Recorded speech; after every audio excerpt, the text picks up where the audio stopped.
pensava que tinha vida, era árvore, né? O pessoal olhava daqui. Mas é toda uma história que é contada do legado da corrida espacial, né? Existe um princípio na natureza que diz que toda partícula carregada, quando sofre uma aceleração, produz radiação eletromagnética. Boa noite, Douglas. Como é possível construir um equipamento para procurar vida microscópica fora da Terra? Fala, família! Douglas Galante tá lá no Ciência Sem Fim. O Sérgio Sacani entrevistou ele. Que papo top! Ele que fala sobre a evolução, o universo, biologia. Incrível, família. Tem que ver. Peguei as melhores partes, trouxe aqui pra gente. Fiz um compilado top. Então comenta aí quais foram as partes que vocês mais gostaram. Eu vou responder todo mundo. Bora pro vídeo! Douglas, boa noite. Muito obrigado, cara, por ter aceitado aqui o convite. Boa noite, Sérgio. O prazer é todo meu. Sempre ótimo conversar com vocês, com todo mundo. Espero que a gente se divirta aqui falando de ciência hoje. Opa, vamos sim. Vamos falar de ciência, sim. Eu falo que aqui uma das ideias do programa aqui é a gente trazer cientista brasileiro que às vezes não é tão conhecido, mas que faz um trabalho muito bom. E, assim, dentro do ramo científico ele pode até ser conhecido, mas fora, para o público em geral, ele não é muito. Então, a gente vai tentar fazer esse caminho. Você já é um cara que é mais conhecido aí também do pessoal, né? Muita gente te conhece. Eu queria saber, até porque tem o que eu falo muito com o pessoal é o seguinte, às vezes falta um incentivo, né? Como que a garotada, né, vai virar cientista, né?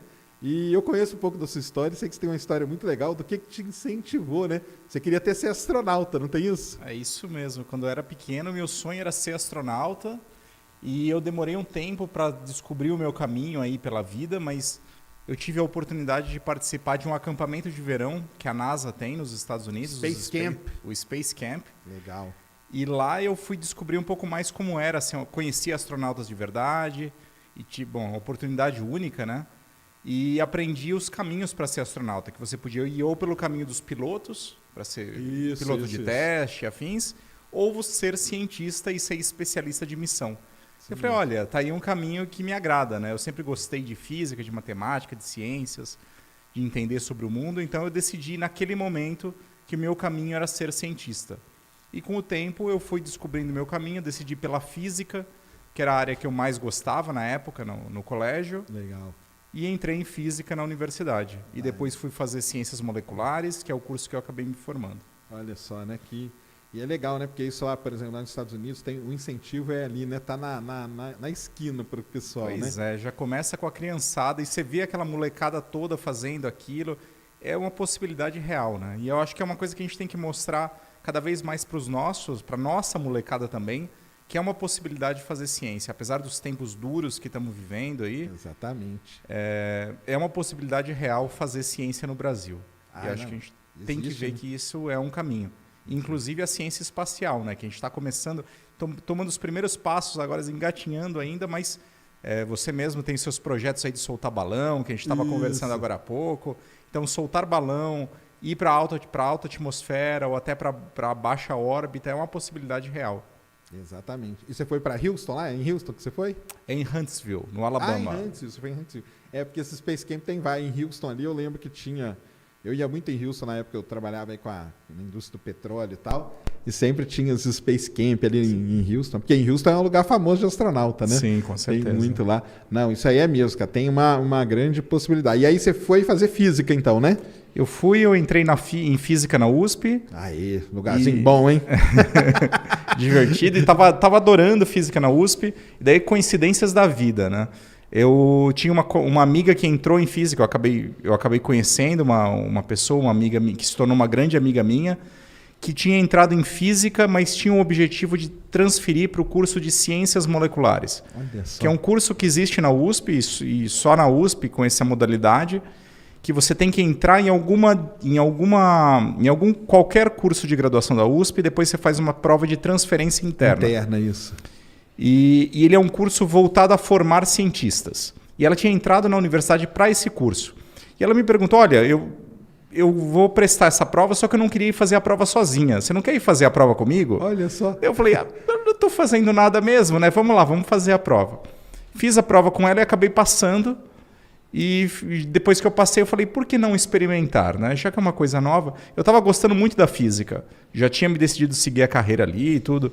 E você ia seguir o que ali na física, você lembra? Que área que você ia tomar ali Eu dentro da estava física? trabalhando, já estava fazendo uma iniciação científica em fractais e sistemas dinâmicos. Legal. Então, a parte de fractais, teoria do caos Sei. e toda essa parte. Então, eu estava seguindo por esse caminho. Não sei se é o que eu seguiria, mas é o caminho que eu tinha começado, né? Mas daí eu fui para ciências moleculares, comecei a estudar ciências moleculares, e a moleculares tem a vantagem que a gente pode estudar, a gente estuda física, química, matemática, biologia e computação. Olha aí. E Junta por, tudo, dois, né? por 2 anos, que é o que a gente chama de ciclo básico. Nos 2 últimos anos você pode escolher qualquer disciplina da universidade e montar um currículo personalizado. E daí eu comecei a fazer uma iniciação científica em astrofísica nuclear, Nossa. estudando processos nucleares que acontecem em explosões de supernova. Que demais. Aí foi voltou assim, lá para física. Daí voltei para física. Legal. Então- Esse Ciências Moleculares, ele não é graduação, não tem vestibular, né? Isso, né? Não tem É só esse vestibular. concurso interno lá, né? Você tem que entrar em qualquer curso da USP e depois prestar uma segunda prova de seleção Lá dentro. para ir para legal. fazer a transferência para esse curso. Mas é uma graduação, né? Ah, não, No diploma acaba- diz acaba bacharel como- em não, eu ciências sei. moleculares. Mas é que ele não tem a entrada tradicional, né? Vamos Não. dizer, né? Ah, tá. E aí você foi para astrofísica nuclear e... Fui para astrofísica nuclear, estava me preparando para fazer um doutorado em astrofísica nuclear mesmo, num acelerador de partículas da França. Estava aprendendo francês, já estava tudo certo. Quando eu parei, sabe aqueles momentos de inspiração? Eu falei, meu Deus, será que é isso que eu quero fazer da minha vida, né? Sempre tem os turning points que Então, eu falo. foi um turning point total. E eu decidi que não era esse o caminho que eu queria seguir. E eu tive, de novo, uma outra coincidência. No meu primeiro ano de graduação, eu tive a oportunidade de participar de um IAC, o Congresso Internacional de Astronáutica, Sei, que foi no famoso. Rio de Janeiro, em 2001. Certo, isso mesmo. Foi no Rio de Janeiro em 2001. E eu fui financiado pela Agência Espacial Brasileira, que financiou alguns graduandos brasileiros para participarem. E nesse congresso eu conheci um cientista chamado Antônio Lascano, que foi aluno de doutorado do Stanley Miller, o químico famoso que fez aquele experimento de Miller e Urey, de origem da vida, Certo. nos Estados Unidos, em 53. E eu conheci esse pesquisador e ele deu uma palestra fantástica, fazendo as conexões sobre a história da evolução do nosso universo e do nosso planeta, até o surgimento da vida e a exploração espacial. E eu vi essa conexão, e é aí que eu conheci o termo astrobiologia. Eu vi essa conexão e fiquei maravilhado. Bom, guardei essa informação comigo, continuei minha graduação, minha iniciação. Quando eu decidi que eu ia mudar de área, eu falei, por que não tentar seguir por essa área, né? Ih, ó, que legal. E daí eu fui procurar mais uma...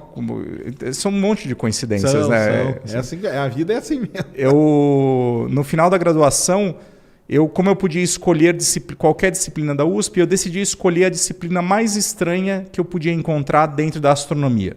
E lá escolhi processos físicos nos instantes iniciais do universo. Olha só. Legal. Que é uma disciplina que existe lá no IAG. Isso. E eu conheci o professor dessa disciplina, o Jorge Horvat, com quem eu acabei me identificando. Então, o santo bateu na hora. Ah, isso quando acontece é bom, né? Então, o santo bateu na hora. Ele era um físico meio grosseirão. Ele é um físico de La Plata, da Argentina, né? Que tem a escola de La Plata, é meio bem casca grossa. Né? E eu gostei muito dele, ele super inteligente, super esforçado. Fui conversar com ele e falei, olha, eu tenho interesse em fazer uma pós-graduação, gostaria de fazer nessa área de astrobiologia. Você tem alguma ideia de como que eu posso seguir por esse caminho? E ele falou, olha, por acaso eu tinha uma aluna que estava começando a trabalhar em um tema parecido e acabou desistindo. Você quer dar uma olhada no projeto? Daí eu fui, dei uma olhada e falei, vamos embora, eu vou seguir. E entrei no doutorado direto com o Jorge para trabalhar nessa área. E assim minha vida mudou da astrofísica nuclear, que ia ser na França, para a astrobiologia aqui no Brasil. No IAG ali. No IAG. E acabou sendo a primeira tese em astrobiologia aqui do país. Ó, que legal. Isso aí é legal até para mostrar, né, vamos dizer, essa carreira assim, né? Para mostrar até pro pessoal, o pessoal que estiver jovem aí assistindo a gente, né? Que pensa assim, não, eu decidi isso aqui e vou fazer, né? Nunca é assim, não né, é cara? assim, Nunca é assim, né? E não pode ter medo de mudar. É isso que é. Não tenha medo de mudar. Exatamente. E felizmente eu tive o apoio assim, da minha orientadora de iniciação científica, ela ia ser minha orientadora de doutorado. Certo. Eu tive que falar para ela, olha, eu vou mudar de área. E ela me deu o maior apoio do mundo, assim. Então, felizmente, eu tive apoio de muitas pessoas ao longo da minha vida que me ajudaram a seguir na carreira. Isso certamente faz toda a diferença. Ah, faz. Não, eu que estou dentro da universidade também, eu falo pro pessoal, cara, não tem problema, cara. Isso aí vai mudando durante o curso. Às vezes você começa de um jeito, aí você vê alguma outra coisa, você acha mais legal. Pois é. E às vezes a pessoa fica assim, poxa, mas eu vou mudar, gosto tanto daquilo. Muda, às vezes muda, né? Muda e dá certo, né? Muda e dá certo, e assim vai indo. Eu só esqueci de falar um negócio antes da gente entrar aí no negócio da vida daí que nós vamos falar. Pessoal, ó, nós vamos ler aqui hoje, ó, 10 mensagens. Você entra ali no cienciasemfim.com.br ou no live.cienciasemfim.com.br que você vai lá comprar a moedinha aqui do Flow, que são os Sparks. Então nós vamos ler 10 mensagens de 100 Sparks, que é R$10, 10 de 200, que é R$20, e se você quiser mandar propaganda, 2 propagandas de 2.500 Sparks, que é R$250. Então vai mandando aí que no final a gente vai ler.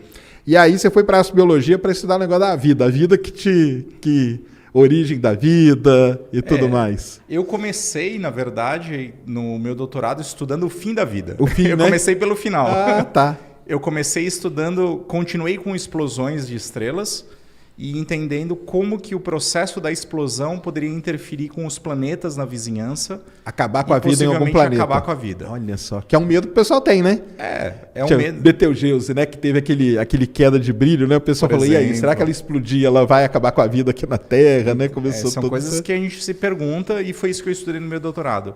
Como que explosões de estrela podem influenciar na vida e por outros temas. E aí esse negócio da explosão, ela pode ser um regulador aí, né? De como que a vida pode existir no universo, né? Existe até um conceito de zona de habitabilidade galáctica. Isso. Eu sei que você fala bastante aqui da vamos falar disso aí, dos pessoal. Exoplanetas e afins, mas existe o conceito de zona de habitabilidade da galáxia, que diz o seguinte, se você, nas regiões mais internas da galáxia, as taxas de formação estelar são mais altas. Isso. Se as taxas de formação estelar são mais altas, quer dizer que o número de estrelas massivas também é mais alto.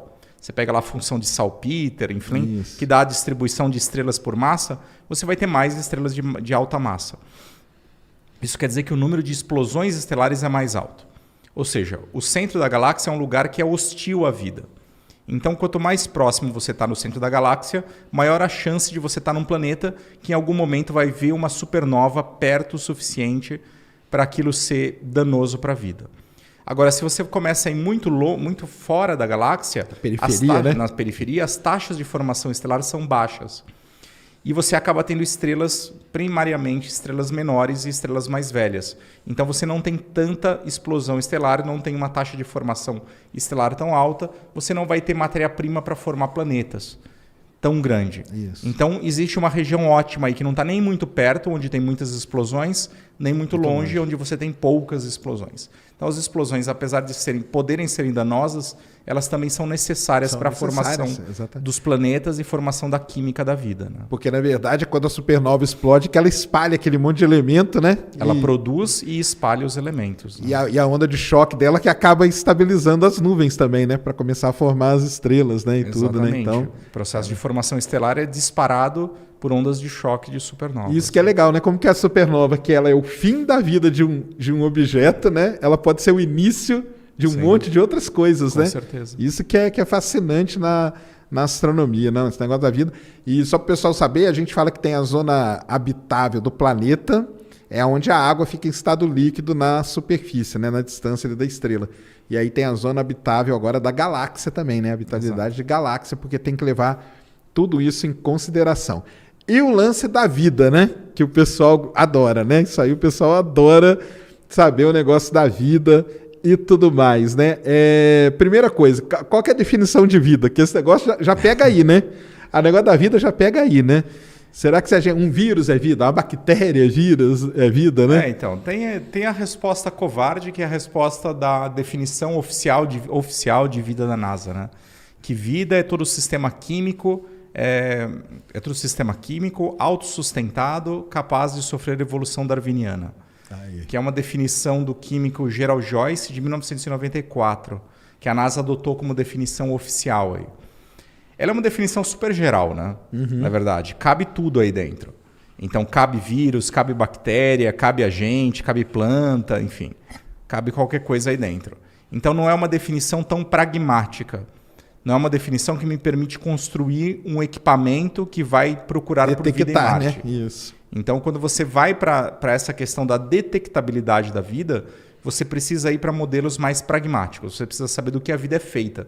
Não é que a vida é um sistema químico, mas vida é um sistema químico feito de moléculas orgânicas, que usa água como solvente, que usa nitrogênio, fósforo, enxofre, carbono, hidrogênio, o tal do CHOMPS, né? O famoso CHOMPS. Quando você define ela nesses quesitos mais práticos, daí você começa a desenhar experimentos para detectar ela. Mas você cai no problema de uma definição restrita, talvez. Restrita e muito geocêntrica de vida. Né? Nossa, né? Porque é o que a gente conhece, né? É a vida como a gente conhece. Exatamente. E é isso que a gente procura fora da Terra. Mesmo que a gente tente ser generalista, a gente procura... Primeiro, a primeira pergunta que a gente faz é onde está a água no universo. Então, essa é a primeira pergunta que qualquer astrônomo interessado em procurar por vida faz, vamos procurar mapear a água no nosso universo, no sistema solar e no universo. Porque a gente entende que todos os seres vivos, como a gente conhece, usam água como solvente universal. Isso. E depois vamos procurar por carbono, moléculas orgânicas. Hoje existem muitos programas procurando os famosos hidrocarbonetos policíclicos aromáticos. Isso mesmo. Os PAHs ou HPAs, enfim, depende se é em inglês ou português. Que são repositórios de moléculas repositórias de carbono no nosso universo. Exatamente.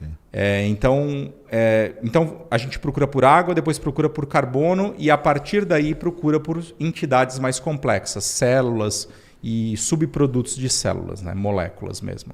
DNA, RNA, proteínas, aminoácidos e afins. Não, exatamente. Isso que é o que a grande... Tem muita gente que critica, né? Que fala assim, não, mas aí você está procurando... E se tiver de outro jeito? Mas aí do outro jeito, como que a gente vai procurar, né? Exato. Ideia, né? De alguma forma, eu preciso construir um equipamento que detecte alguma coisa. Tem que ter um ponto de partida, né? Tem que ter um ponto de partida para ir procurar essa vida toda. E aí a gente entra aí também no hoje, né? O que a gente tem, né? Que durante muitos anos, durante séculos talvez, né? O pessoal queria procurar vida em Marte sempre, né? Sim.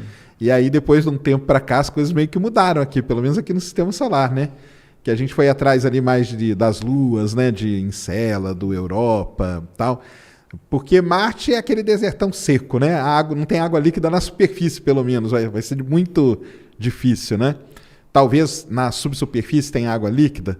Tem aí alguns estudos que mostram que pode ter, né? Algum tipo de algum lago, igual a gente tem aqui na Antártica, né? Coisa parecida, né? E aí, o que você acha desse... Então, depende para quem você pergunta, né? Tem o time Marte, o time Europa, o time Encélado, tem cada um. Eu até brinco no meu canal, eu falo, você é time o quê? Aí o pessoal começa, não, mas esquece Marte, que lá é um deserto. Então, tem seus times aí. Então, é difícil dizer, todos os lugares são interessantes. Eu espero que a gente possa explorar todos eles.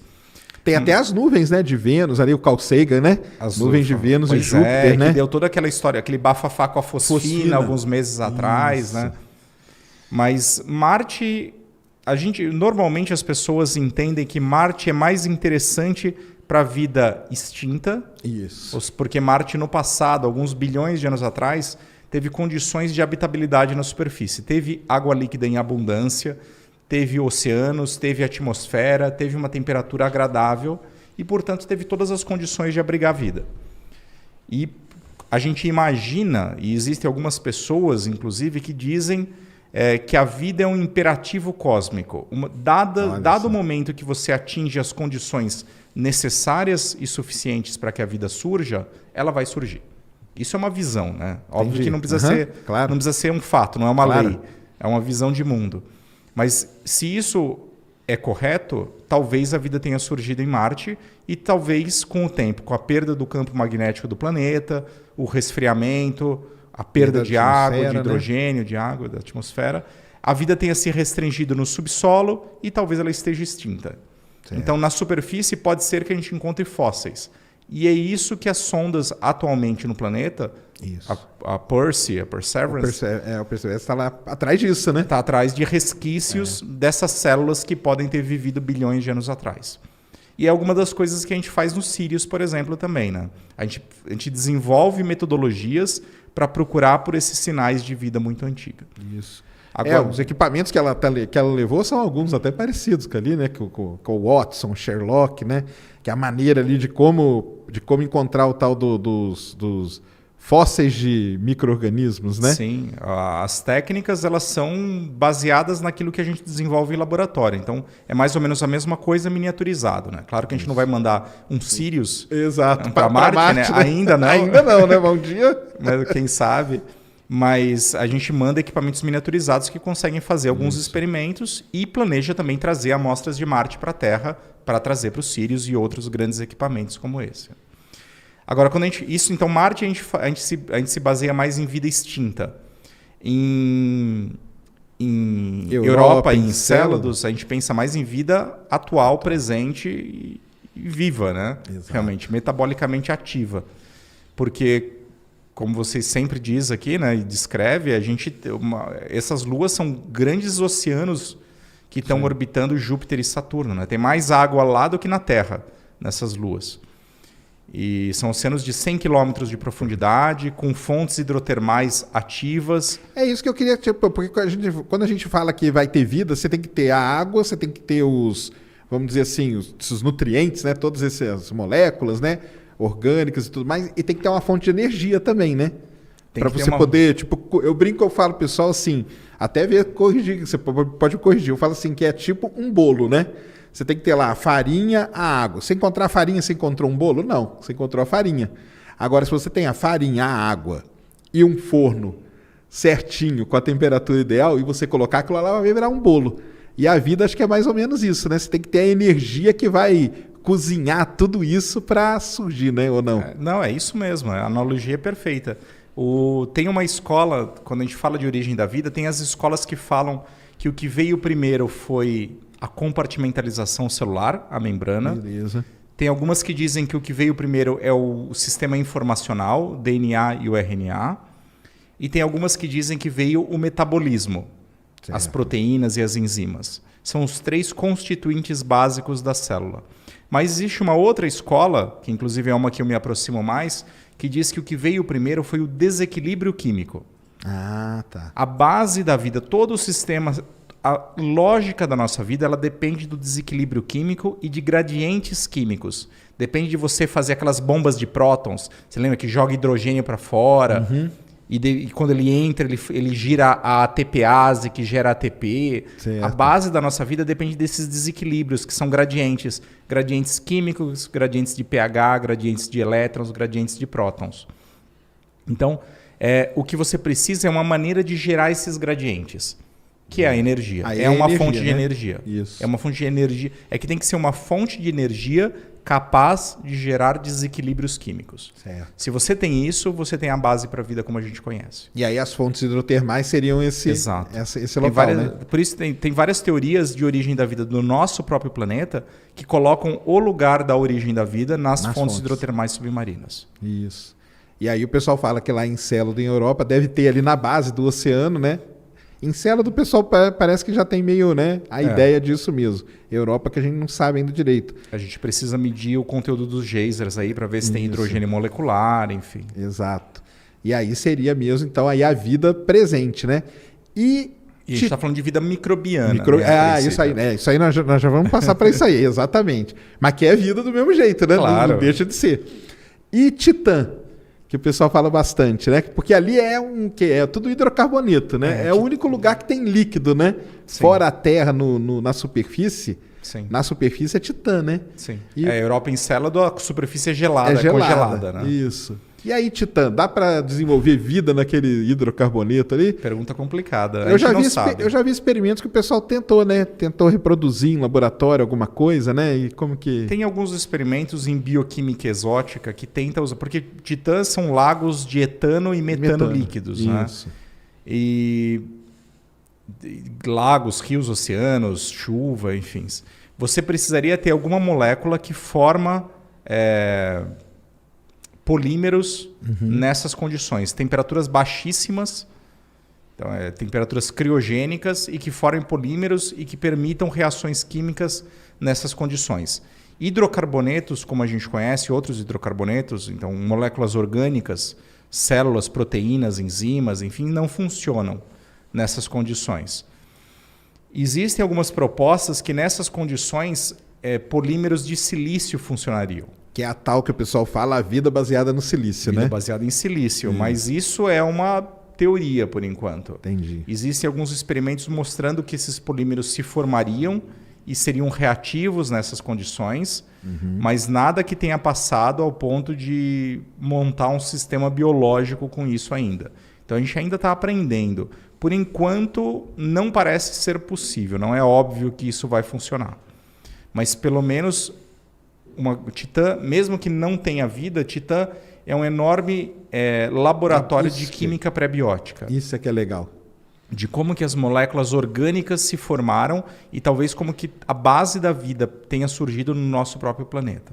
Então, mesmo que não tenha vida, Titã é super interessante. É super interessante. Isso aí é o trabalho do astrobiólogo, é esse aí, né? É tentar ficar vendo como que a vida... Explica pra gente um pouquinho. Como que a vida pode se desenvolver em outros locais, né? Que não seja aqui, né? E como encontrar também. O que o astrobiólogo faz hoje em dia é tentar... Bom, de forma geral, é tentar entender o fenômeno da vida no universo. Beleza. A origem da vida, a evolução, a distribuição e o futuro da vida no universo. Levando sempre em conta esse ambiente cósmico em que ele está inserido. E para isso não existe graduação em astrobiologia, nem pós-graduação em astrobiologia aqui no país. Então a gente se forma em disciplinas convencionais, mas tem que manter a mente aberta para permitir fazer essas conexões. Porque é um campo de pesquisa intrinsecamente interdisciplinar. Né? Totalmente. Inter, multi e transdisciplinar, na verdade. Exatamente. É isso mesmo, o pessoal fica aí, né? E então, aí a gente tem que chamar atenção para isso, né? A gente está falando aqui da tal da vida microbiana e tudo mais, né? Embora eu até lembro quando a NASA mostrou lá que tinha... Quando falaram, né? Ó, em Célula a gente está mostrando aqui que tem a tal das fontes hidrotermais. Na apresentação os caras colocaram uns camarãozinhos pequenininhos em volta. Foi engraçado. E o cara falou, eu lembro direitinho, falou assim, opa, será que quando a gente for para lá dá pra gente comer um camarãozinho ali, né? A gente não sabe, né? Não o fato sabe, é esse, né? não dá para saber. Não Dá para predizer os caminhos que a evolução vai tomar. Lá. Então não é óbvio que a evolução lá, se existir vida, que a evolução lá gerou animais. Mesmo aqui no nosso planeta, os animais eles só foram surgir 600 milhões de anos atrás. Lembrando que a Terra tem 4,6 bilhões de anos. Né? Então, por 4 bilhões de anos, o nosso planeta foi um planeta de bactérias. Exatamente. A maior parte do tempo. Os animais estão aí no finalzinho da história. E os humanos estão nos últimos 2 milhões de anos, que é os últimos segundos dessa história. Então, a gente não pode... São exceções, né, a regra. E a grande maioria, uma das maiores biomassas do nosso planeta são as bactérias até hoje. Mesmo no seu corpo, a maior parte das células é de bactérias do que de humano, do que de sacane. Né? Exato. Por isso que eu até brinquei, né? Que se o cara te chamar de bactéria, você não está te xingando, né? Não, absolutamente, é uma realidade. Se a gente pensa do ponto de vista de função biológica e evolutivo, nós estamos aqui a serviço das bactérias. Né? Nós servimos para elas, né? Nós somos cultivados pelas bactérias. Exatamente. É isso mesmo. Não, isso aí é um negócio legal. E é porque aí entra naquela outra... Então, definir vida já é um negócio que não é tão... É complicado. E definir vida inteligente aí? E aí? Nossa, daí primeiro você tem que definir o que é inteligente, né? Será que nós somos? O pessoal até brinca, né? Será que nós tem vida inteligente na Terra, né? Então, é difícil, né? Existem várias... Daí eu não sou especialista na área, eu vou arriscar um pouquinho. Mas existem várias definições de inteligência. Ou pelo menos vida evoluída, né? Que o pessoal chama de falar. Pior ainda. Pior ainda, né? Porque evoluída, todos nós somos igualmente evoluídos. A bactéria... isso é legal, né? A bactéria que está aqui debaixo da minha unha, ou eu, somos igualmente evoluídos. Porque estamos no planeta ao mesmo tempo, pelo mesmo tempo, e passamos pelos mesmos estágios, e ambos somos igualmente bem adaptados ao ambiente em que vivemos. Estamos aqui, está todo mundo vivo, né? Evoluído, quando a gente usa o termo biológico é errado dizer quando um é mais complexo que o outro. E mesmo complexo é difícil dizer. Também, né? É difícil. Tem que tomar cuidado com esses termos. Não, o negócio de vida é complicado. Tá vendo, pessoal? O pessoal vai lá me xingar. Tá vendo como é complicado o negócio de vida? Não é fácil, cara. Não é fácil. Então, a gente não pode usar esses termos de senso comum para biologia que dá errado. Mas tem algumas definições de inteligente como sendo um organismo capaz de resolver problemas. Exato. Mas daí muitas coisas se encaixam em resolver também, né? problemas, E aí, né? Bactéria também resolve de alguma os forma probleminhas dela ali, né? Então ela tem um certo nível de inteligência, uma bioquímica que permite resolver problemas de fato. Ela tem. Mas depois a gente passa para organismos socialmente que têm uma organização social. E alguns usam isso como uma definição de inteligência também. Entendi. Daí tem as abelhas, tem os vários insetos, né? E temos Formiga, nós também, né? formigas. Aí já seria inteligência. É um tipo de inteligência também. Tem os organismos que têm algum tipo de comunicação, e existem vários níveis de comunicação, das mais básicas, que são as comunicações químicas. Baseadas em feromônios e coisas assim. As mais sofisticadas, que dependem de órgãos sensoriais. Né? Fala, tato e outras. Então existem muitas definições aí que precisam ser levadas em conta. O pessoal costuma falar que é alguma civilização que chegou a construir algum equipamento de ondas de rádio, né? Que aí seria um nível de evolução ou de complexidade que já teria passado por tudo isso aí.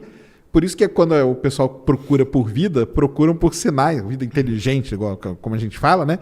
Procuram por sinais de onda de rádio, né?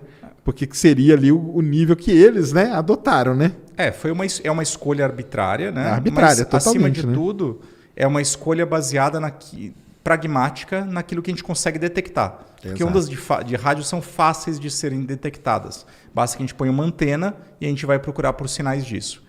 É diferente de eu procurar por sinais de organização de formigas extraterrestres. Exato. Como que vai fazer, né? Para detectar a química dela ali, né? É bem mais complicado. Então, ondas de rádio é mais fácil. Por isso, de novo, é uma escolha arbitrária. Tudo que a gente está falando aqui são definições arbitrárias. E quando a gente fala de definições, a gente tem que tomar cuidado. Todas as definições têm limitações. Então, uma vez que eu defino, ao mesmo tempo eu crio uma limitação. Né? Se eu estou procurando por civilizações capazes de se comunicar por ondas de rádio, talvez eu esteja perdendo aquelas que se comunicam, sei lá, por ondas gravitacionais. Tá, e pronto. Ou sei lá, outra coisa do tipo. Estamos olhando na frequência errada, sintonizando a nossa antena na frequência errada, exato. Né? Pode e ser, qual né? frequência de rádio usar? Né? Tem todo o espectro eletromagnético para ser usado. Não só rádio, mas que vai do visível, infravermelho, ultravioleta, até as ondas de rádio mesmo. Né? Então, todo o espectro eletromagnético está à disposição para comunicação. E ali, nas antenas, você vê que cada vez que eles aumentam um pouquinho ali o range, né, de frequência, a quantidade de dado que chega é muito maior, porque está detectando mais coisa e vai ficando mais difícil de você encontrar, porque o que eles tentam fazer, né, para quem não sabe, eles tentam detectar algum sinal coerente, né? Porque sinal de ondas de rádio vai vir aí de todo lugar e tal. E o pessoal fica ali tentando buscar alguma coerência. Aí rodam aí vários e vários algoritmos e tal para tentar buscar alguma coerência. Porque na hora que eles veem uma coerência, de novo, né? É uma definição totalmente deles, né? Sim. E aí na hora que vier aquela coerência, detectou. E todo mundo vai lembrar aí do filme Contato, né? Por exemplo, né? Que detecta ali aquele sinalzinho coerente. Faz meio sentido isso? Será? O que você... Faz, né? Faz sentido, porque o universo está cheio de ruído de rádio, né? A gente está falando das explosões das estrelas. Isso. As explosões das estrelas, o movimento dos planetas, as auroras boreais que existem por aí afora, a atividade solar, tudo isso produz sinais de rádio. Então existe um background de rádio por toda parte, mas como você falou, ele não é coerente, né? Então você precisa procurar alguma coisa que seja espacialmente coerente, que esteja vindo de uma região específica do espaço e em um tempo específico com uma certa regularidade. E são esses sinais que a gente procura. Mas como você falou, é uma quantidade de dados gigantesca se você começa a estudar todas as frequências possíveis. Exato. E, na verdade, esse é um dos inícios da computação de nuvem, né? Do cloud computing. Isso. Quando Harvard fez o Sat at Home, o programinha que distribui, de computação distribuída, que todo mundo instalava em casa. Eu tinha lá em casa. Todo né? mundo, eu tinha também. E a gente recebia um pedacinho do pacotinho de dados para analisar e procurar por esses sinais coerentes e depois ele devolvia. Isso é a base da computação de nuvem que a gente tem hoje, que foi inventada graças à procura de vida extraterrestre. Exato. Por isso que eu falo, procurar é problema, pessoal? Não, não é. Procurem, porque desenvolve várias outras coisas, né? Sim. E aí a gente chega na grande pergunta aí, beleza, então esse negócio, se é evoluída, se é inteligente, é complicado. A gente adota o que a gente conhece, que a gente só conhece a gente, né? Sim. Só conhece a gente. E aí entra daquele negócio assim, né? Será que a gente está aqui por um acaso? Que o pessoal fala, né? Será que a vida, essa vida aqui que a gente conhece, inteligente, evoluída, desse âmbito mais, nesse negócio mais amplo, né? Será que é um acaso? O que você acha? Ou será que ela pode ter se repetido as condições aí em vários locais do universo? Depende do que você entende por acaso. Ela surgiu graças... Bom, enquanto a gente não encontrar outros lugares onde tem a vida, é difícil a gente dizer. É difícil a gente falar. É tudo achismo demais. Então a gente tem que tomar cuidado e eu acho que tem que... O que eu estou falando é só uma opinião, mas a gente precisa encontrar outras versões de vida para poder dizer isso com certeza. Mas o que eu acho uma vez que a gente atinge as condições necessárias e suficientes para que a vida aconteça, ela vai acontecer. Eu imagino que ela seja um fenômeno tão natural no universo quanto a formação das estrelas ou a formação dos planetas.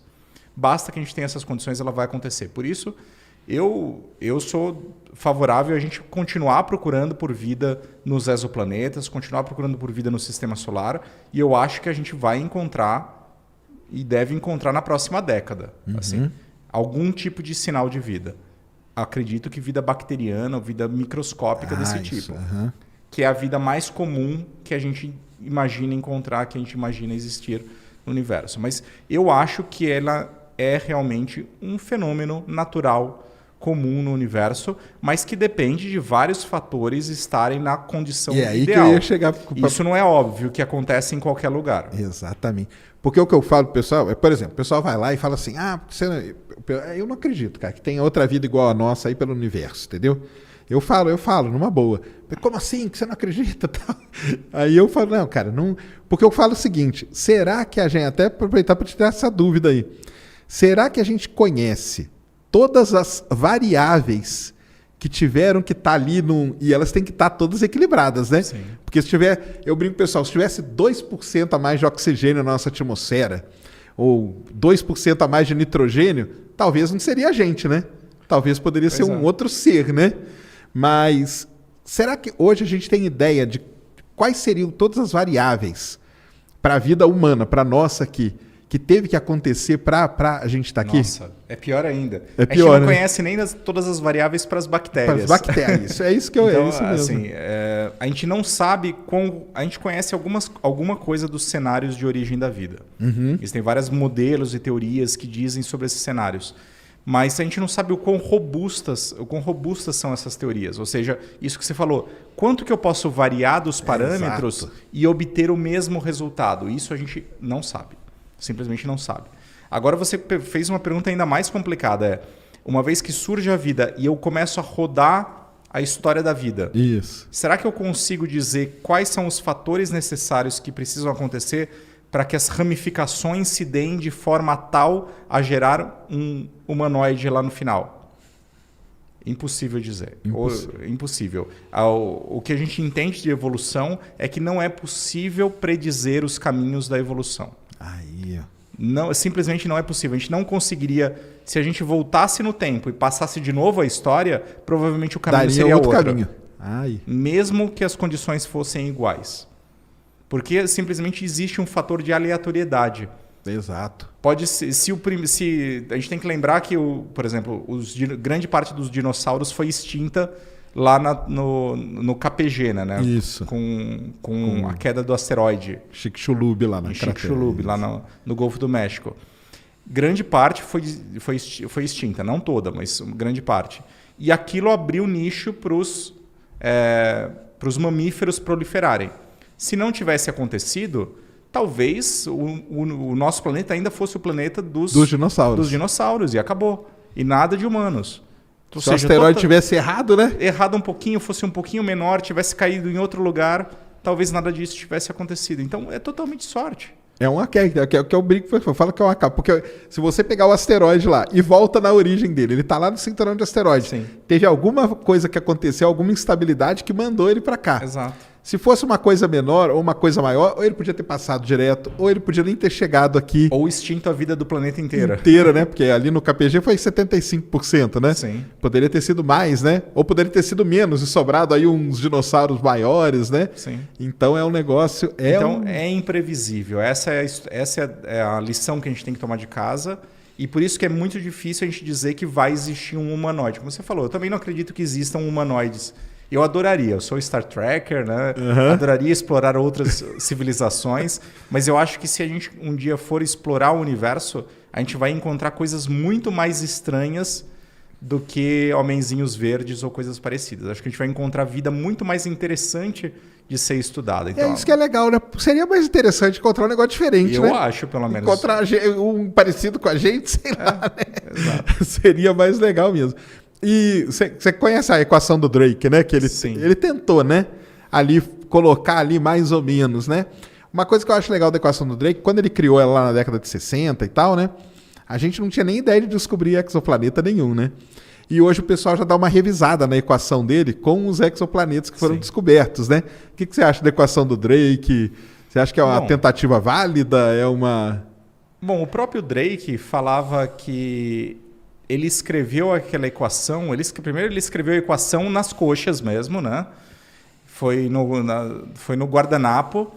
E ele escreveu como uma forma de organizar a nossa ignorância. Foi assim que ele colocou. Ele queria mostrar que muitos dos fatores que são necessários para a gente entender a quantidade de civilizações comunicantes que existe na nossa galáxia são absolutamente desconhecidos e que a gente precisa estudá-los melhor.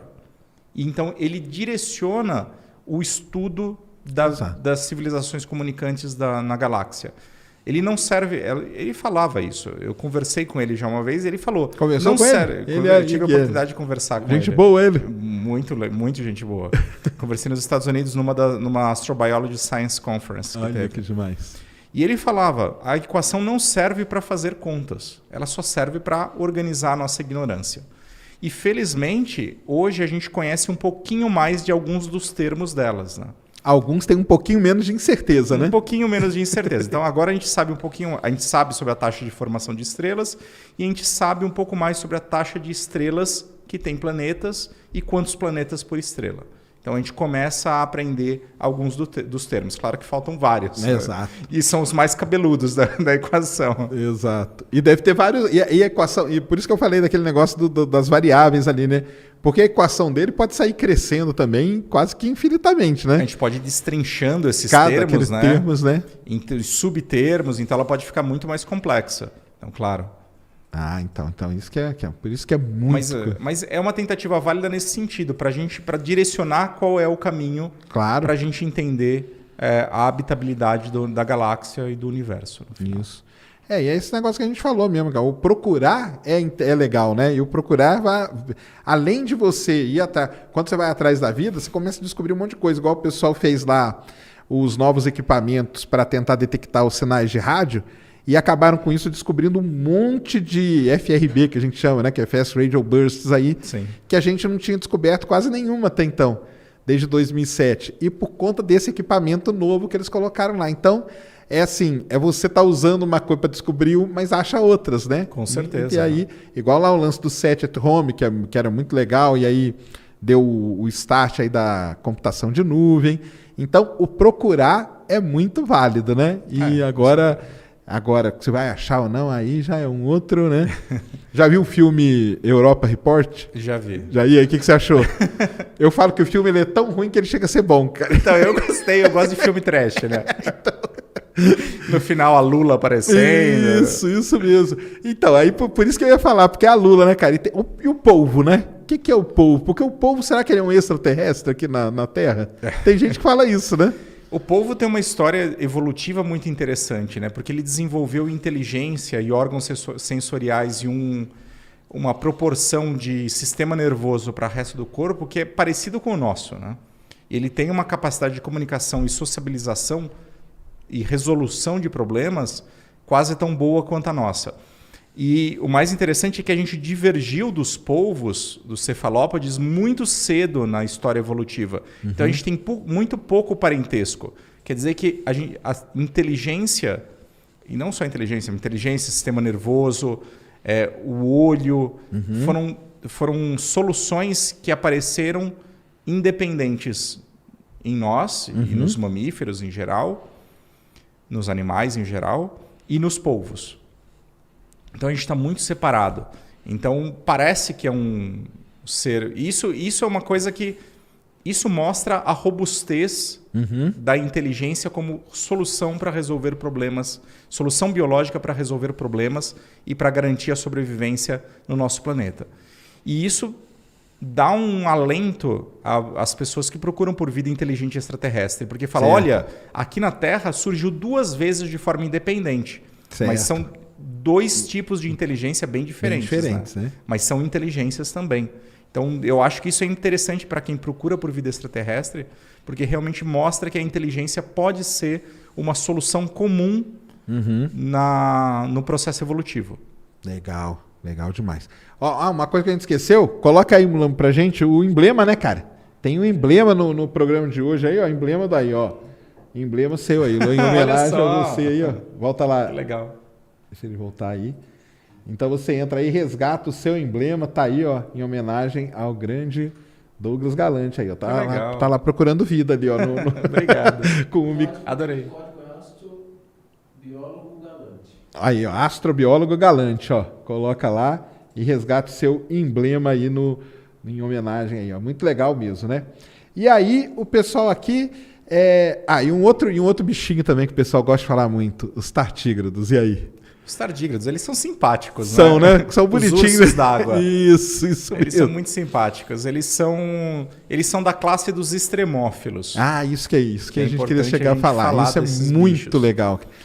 Os extremófilos, extremófilo é todo amigo, todo organismo amigo dos extremos. Ou seja, que ele é capaz de suportar ou ele precisa de condições extremas para a sua sobrevivência. E quando a gente fala de extremas, é uma visão antropocêntrica da história. De novo, é extremo para a gente, né? Exatamente. Então, é muito quente, é muito frio, é muito seco, tem muito sal, tem muita radiação, tem muita pressão. Enfim, são extremos para os humanos. Vamos dar alguns exemplos aqui na Terra que tem, né? Tem aqueles lagos, a Antártica, né? Um deles, A Antártica é muito frio e muito seco, como os dry valleys na Antártica, né? Os vales secos. Deserto do Atacama, muito seco. No deserto do Atacama tem os salares. Salares. Também, vários deles ali pelo Atacama, ricos em sal. Tem as regiões muito quentes, as fontes hidrotermais de Yellowstone, por exemplo. Os lagos, o Lago Alcalino, o Lago Mono. O Lago Mono, esse é famoso. Na Califórnia, onde foi descoberta aquela bactéria que usava arsênico em 2014. Que aí deu um alento aí, o pessoal falou, ó. Deu um bafafá também, mas depois no final estava errado o estudo. Tem o Rio Tinto na Espanha, que é um rio extremamente ácido. E vários outros lugares onde existem micro-organismos capazes de lidar com esse ambiente extremo e viver felizes e contentes. Tem algum lugar desse que não tem vida nenhuma mesmo? Zero, sim ou não? Não. Não existe nenhum lugar no nosso planeta que tem zero vida. Alguma coisa conseguiu se adaptar àquela situação. Até em Chernobyl... Até em Chernobyl tem o famoso lá, né? O famoso fungo negro lá, Exatamente. que é capaz de sobreviver em altas doses de radiação. Então não existe nenhum lugar do nosso planeta que tenha água líquida que não tem vida. Mesmo na estratosfera, 30 quilômetros, você estava falando do balão, existem bactérias ativas, metabolicamente ativas. Ali na estratosfera. Ali na estratosfera. Legal. Então mesmo nessas condições. Então tem água líquida de alguma forma... você vai encontrar vida. E é por isso que eu acho que veio esse lance de vamos procurar água, né? Porque então aqui na Terra a gente tem vários exemplos de ambientes extremos, sim, só que tem a água, o ser ali, né? A bactéria, o que for, dá um jeito de se adaptar naquela situação, né? Exato. E os tardígrados são um tipo de extremófilo. Só que os tardígrados, eles são já animais. Então ele é um dos poucos animais que tem essas características de extremófilo. E ele tem essas características, em especial, porque quando você tira a água dele, ele entra num estado de hibernação. Certo. E nesse estado de hibernação, ele é extremamente resistente. Então, nesse estado, esses tardígrados já foram levados para o espaço, já foram bombardeados com radiação, enfim, já foram cozidos e torturados de todas as formas. Coitadinho, né? Eles são pequenos. Mas eles são pequenos, eles têm menos de 1 milímetro de tamanho. E são cosmopolitas, eles vivem na cidade aqui. Se você pegar a sujeira da sua calha, por exemplo, e vai ter uns musguinhos ali, se colocar no microscópio, você vai ver uns tardígrados andando ali no meio. É muito fácil de encontrar. Tem um pouquinho de água, você encontra, no geral. Então, eles são alguns dos poucos animais que têm essa característica de extremófilo. E por isso foram extremamente estudados também. Missão, né? Teve até aquela missão lá que Israel mandou para a Lua, que não deu certo, né? A Bereshit. E os tardígrados estão lá, né? Os tardígrados estão na Lua. Estão lá. E aí? Como será que eles estão, hein? Provavelmente viáveis. Alguns estudos na Estação Espacial Internacional deixaram esses tardígrados mais de ano expostos. Ali para fora. Para fora e sobreviveram. Então, eu não duvido que esses tardígrados estejam viáveis ainda na superfície da Lua. Então, quem sabe? Seria legal um dia voltar lá e tentar encontrar esses tardígrados. Ver se porque sabe onde que ela caiu. Ela já tem a imagem de onde que ela caiu. Exato. Voltar lá e pegar e resgatar isso aí. Isso seria um estudo legal. Isso seria um baita estudo, né? Já pensou se eles sobreviveram ali? Sim. E aí o medo de chegar lá e ter um negócio não, né? Não. As condições que existem... Isso é uma questão que é importante, né? Todas as sondas que são enviadas... Para a Lua não, coitada, porque ela está fora, mas... para Marte e além, elas passam por um protocolo de proteção planetária muito rigoroso, que é instituído pelo COSPAR, né? E tem níveis, né? Tem vários níveis. Né? Depende do lugar, ele é mais restrito ou não. A Lua é dos menores níveis, porque ela já está muito suja, né? Já foi contaminada pelos humanos ao longo durante a corrida espacial. Né? O Perseverance parece que é um dos mais altos aí, né? Porque ele ia num lugar muito crítico ali. Ele é dos mais altos, mas mesmo o Perseverance, por exemplo, ele não tem autorização para chegar próximo de água líquida. Exato. Ele não pode, porque ele não tem o nível suficiente para isso.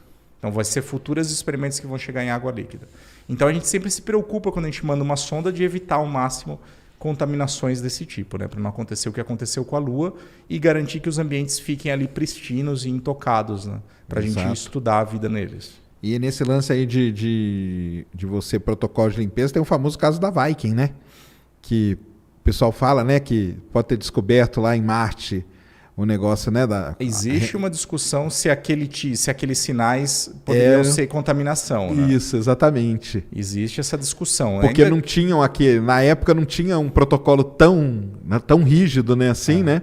E pode ter ido alguma coisa, né? Sim, isso é um fato. Mas mesmo hoje, na Curiosity, a estimativa que eu lembro de cabeça é que na Curiosity, que foi a sonda anterior que pousou em 2012, devem ter voado cerca de 500 mil esporos de bactérias viáveis na sonda. Caramba. Então, mesmo com todos os protocolos, vai uma quantidade considerável. Isso é pouco, na verdade.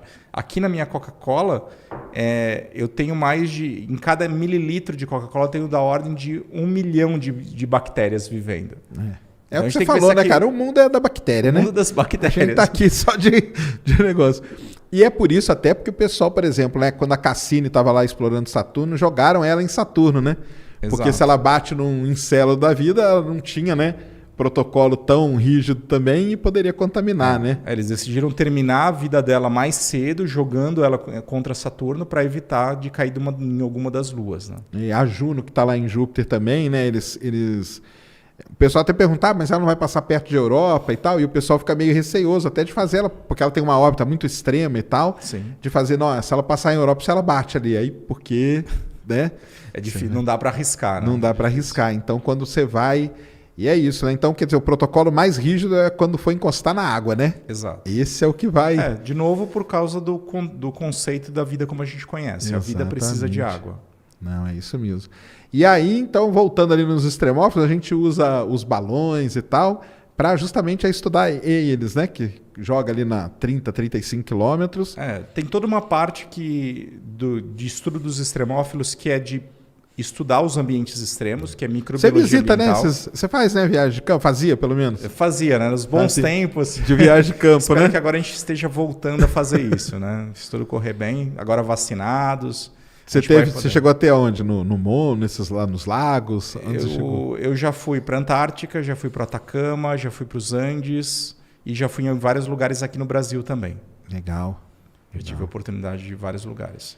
E a gente recebe coletas de colegas que vão para outros lugares, que mergulham aqui na costa brasileira. Certo. Ah, para pegar os extremófilos lá profundos lá? Sim. Ah, A gente tem trabalhos com o pessoal do submarino Shinkai, sei, do Japão. sei. Eles estiveram no Brasil alguns anos atrás e o nosso grupo fez coletas que legal. mergulhando. E tem lá, os bichinhos estão lá? Tem. Ah, tá. Não, legal. O problema é cultivar esses organismos, né? Porque eles estão Você acostumados tirou eles daquela situação, né? Eles estão acostumados a alta pressão. Então você tira de alta pressão, eles normalmente perdem a viabilidade. Em outras palavras, eles morrem. Né? Entendi. Então é complicado. Existe toda uma tecnologia para manter eles em alta pressão e fazer o cultivo em alta pressão, que aqui no Brasil a gente ainda não tem. Então a gente ainda está engatinhando nisso. Ah, legal. E aí, voltando lá da atmosfera, que a gente ia falar, então você joga os bichinhos lá para estudar mesmo, porque é um sistema, né? Porque uma da parte é você ir nos ambientes extremos, fazer a coleta desses micro-organismos, estudar a diversidade que existe, mas uma vez que você tem os organismos extremos, uma das coisas que a gente quer fazer é entender se eles poderiam sobreviver em ambiente espacial. E para isso a gente usa simulações. A gente faz simulações em laboratório, usando lâmpadas especiais que simulam o Sol, usando o síncrotron como forma de bombardear simulando estrelas, ou levando para balões estratosféricos a 30, 35 quilômetros de altitude, onde as condições são muito parecidas com Marte. Isso. A pressão, a temperatura, a radiação, é quase como se você estivesse na superfície de Marte. Então a gente tem aqui no planeta uma condição de simulação marciana. E aí daria para entender se lá em Marte, né? O que poderia acontecer, se eles poderiam sobreviver. Se organismos como esse, com esse tipo de metabolismo, poderiam sobreviver, se reproduzir, quais sinais que eles deixariam, enfim. Tá, isso aí serve para calibrar os equipamentos depois, né? Para você fazer, para detectar aquele tipo de... Isso ajuda a gente a definir quais bioassinaturas os equipamentos Isso é que é legal procurar. da gente falar, né? Porque quando a gente vai atrás das bioassinaturas, né? Isso. Que seria o quê? Algum tipo de... Vamos explicar para o pessoal que é... A bioassinatura é qualquer tipo de sinal detectável de vida. Qualquer tipo. Então, elas podem ser moleculares, então pode ser proteínas, DNA, RNA, lipídios, parte da membrana. Podem ser morfológicas, então elas podem ser a estrutura do micro-organismo, se é esferoidal, se é um bastonete, se é um filamento, se é coisa do tipo. Podem ser isotópicas, porque a vida, como a gente conhece, ela prefere alguns tipos de isótopos de carbono. Isótopo é quando você tem um átomo, um núcleo atômico, um átomo, que tem um número diferente de nêutrons. Isso. Então eles têm pesos diferentes. Então tem o carbono, por exemplo, tem o carbono 12, o carbono 13, o carbono 14, tem esses 3 tipos principais de carbono. E a vida, quando ela usa o carbono no seu metabolismo, ela é preguiçosa. As enzimas são preguiçosas. Elas têm a tendência a usar o carbono mais leve. Então, quando a vida atua, ela se alimenta, ela respira, ela usa carbono de alguma forma, ela tem a tendência a acumular carbono 12. Certo. E você tem um empobrecimento de carbono 13. Então você tem um desbalanceio. Você tem mais carbono 12 e menos carbono 13. Isso é uma assinatura típica de vida. Certo. Essas são as assinaturas... Isso aí a gente detectaria onde? Por exemplo, na atmosfera de um planeta? Pode ser na atmosfera. Por exemplo, uma pergunta que existe é se o metano em Marte é de origem biológica ou não. E aí? Uma das maneiras seria fazer isótopos de carbono desse metano, para procurar por um fracionamento isotópico que levasse a essa mudança, que levasse a essa distinção. Mas aí teria que achar onde que ele está sendo produzido, né? Teria que ser. Não precisa, porque ele está na atmosfera, né? Então basta que eu colete o metano na atmosfera em quantidade suficiente para fazer esse tipo de estudo. É que ele é pouquinho e é sazonal também, né? É pouco, é sazonal, acontece primariamente no Equador e acontece primariamente no verão. Né? No verão, tem toda uma coisa muito específica. O ideal pra seria ele, né? estar próximo da região de emissão no momento que ele é Que ele emitido. estava emitindo. Isso aí para esse seria o poder ideal. coletar ele lá. Ah, tá. E é isso que o pessoal está tentando aí com esses novos telescópios, aí é buscar essas bioassinaturas na atmosfera, né? Exato. Que aí você... São assinaturas químicas na atmosfera de exoplanetas. Qual que seriam os melhores assim indicativos? De novo, o exemplo da vida aqui na Terra. Se hoje a gente está respirando, Aham. é graças às cianobactérias que 2 bilhões de anos atrás produziram esse oxigênio Oxigênio pra gente. e estão produzindo até hoje para a gente. Então, o oxigênio na atmosfera é uma bioassinatura, em especial quando a gente encontra junto com ele metano. Ah, Então, aqui mas na aí que Terra- tá, se a gente encontra o oxigênio, tem alguma ambiguidade na interpretação? Tem. Né? Aí que Tem. começa, né? Esse que é o problema. Nada é tão simples assim. Nada é, né? Isso. Só ter oxigênio não basta, né? Aham. Porque existem processos abióticos, Isso. ou seja, processos não dependentes da vida, que são capazes de gerar oxigênio também. Então pode ter um falso positivo.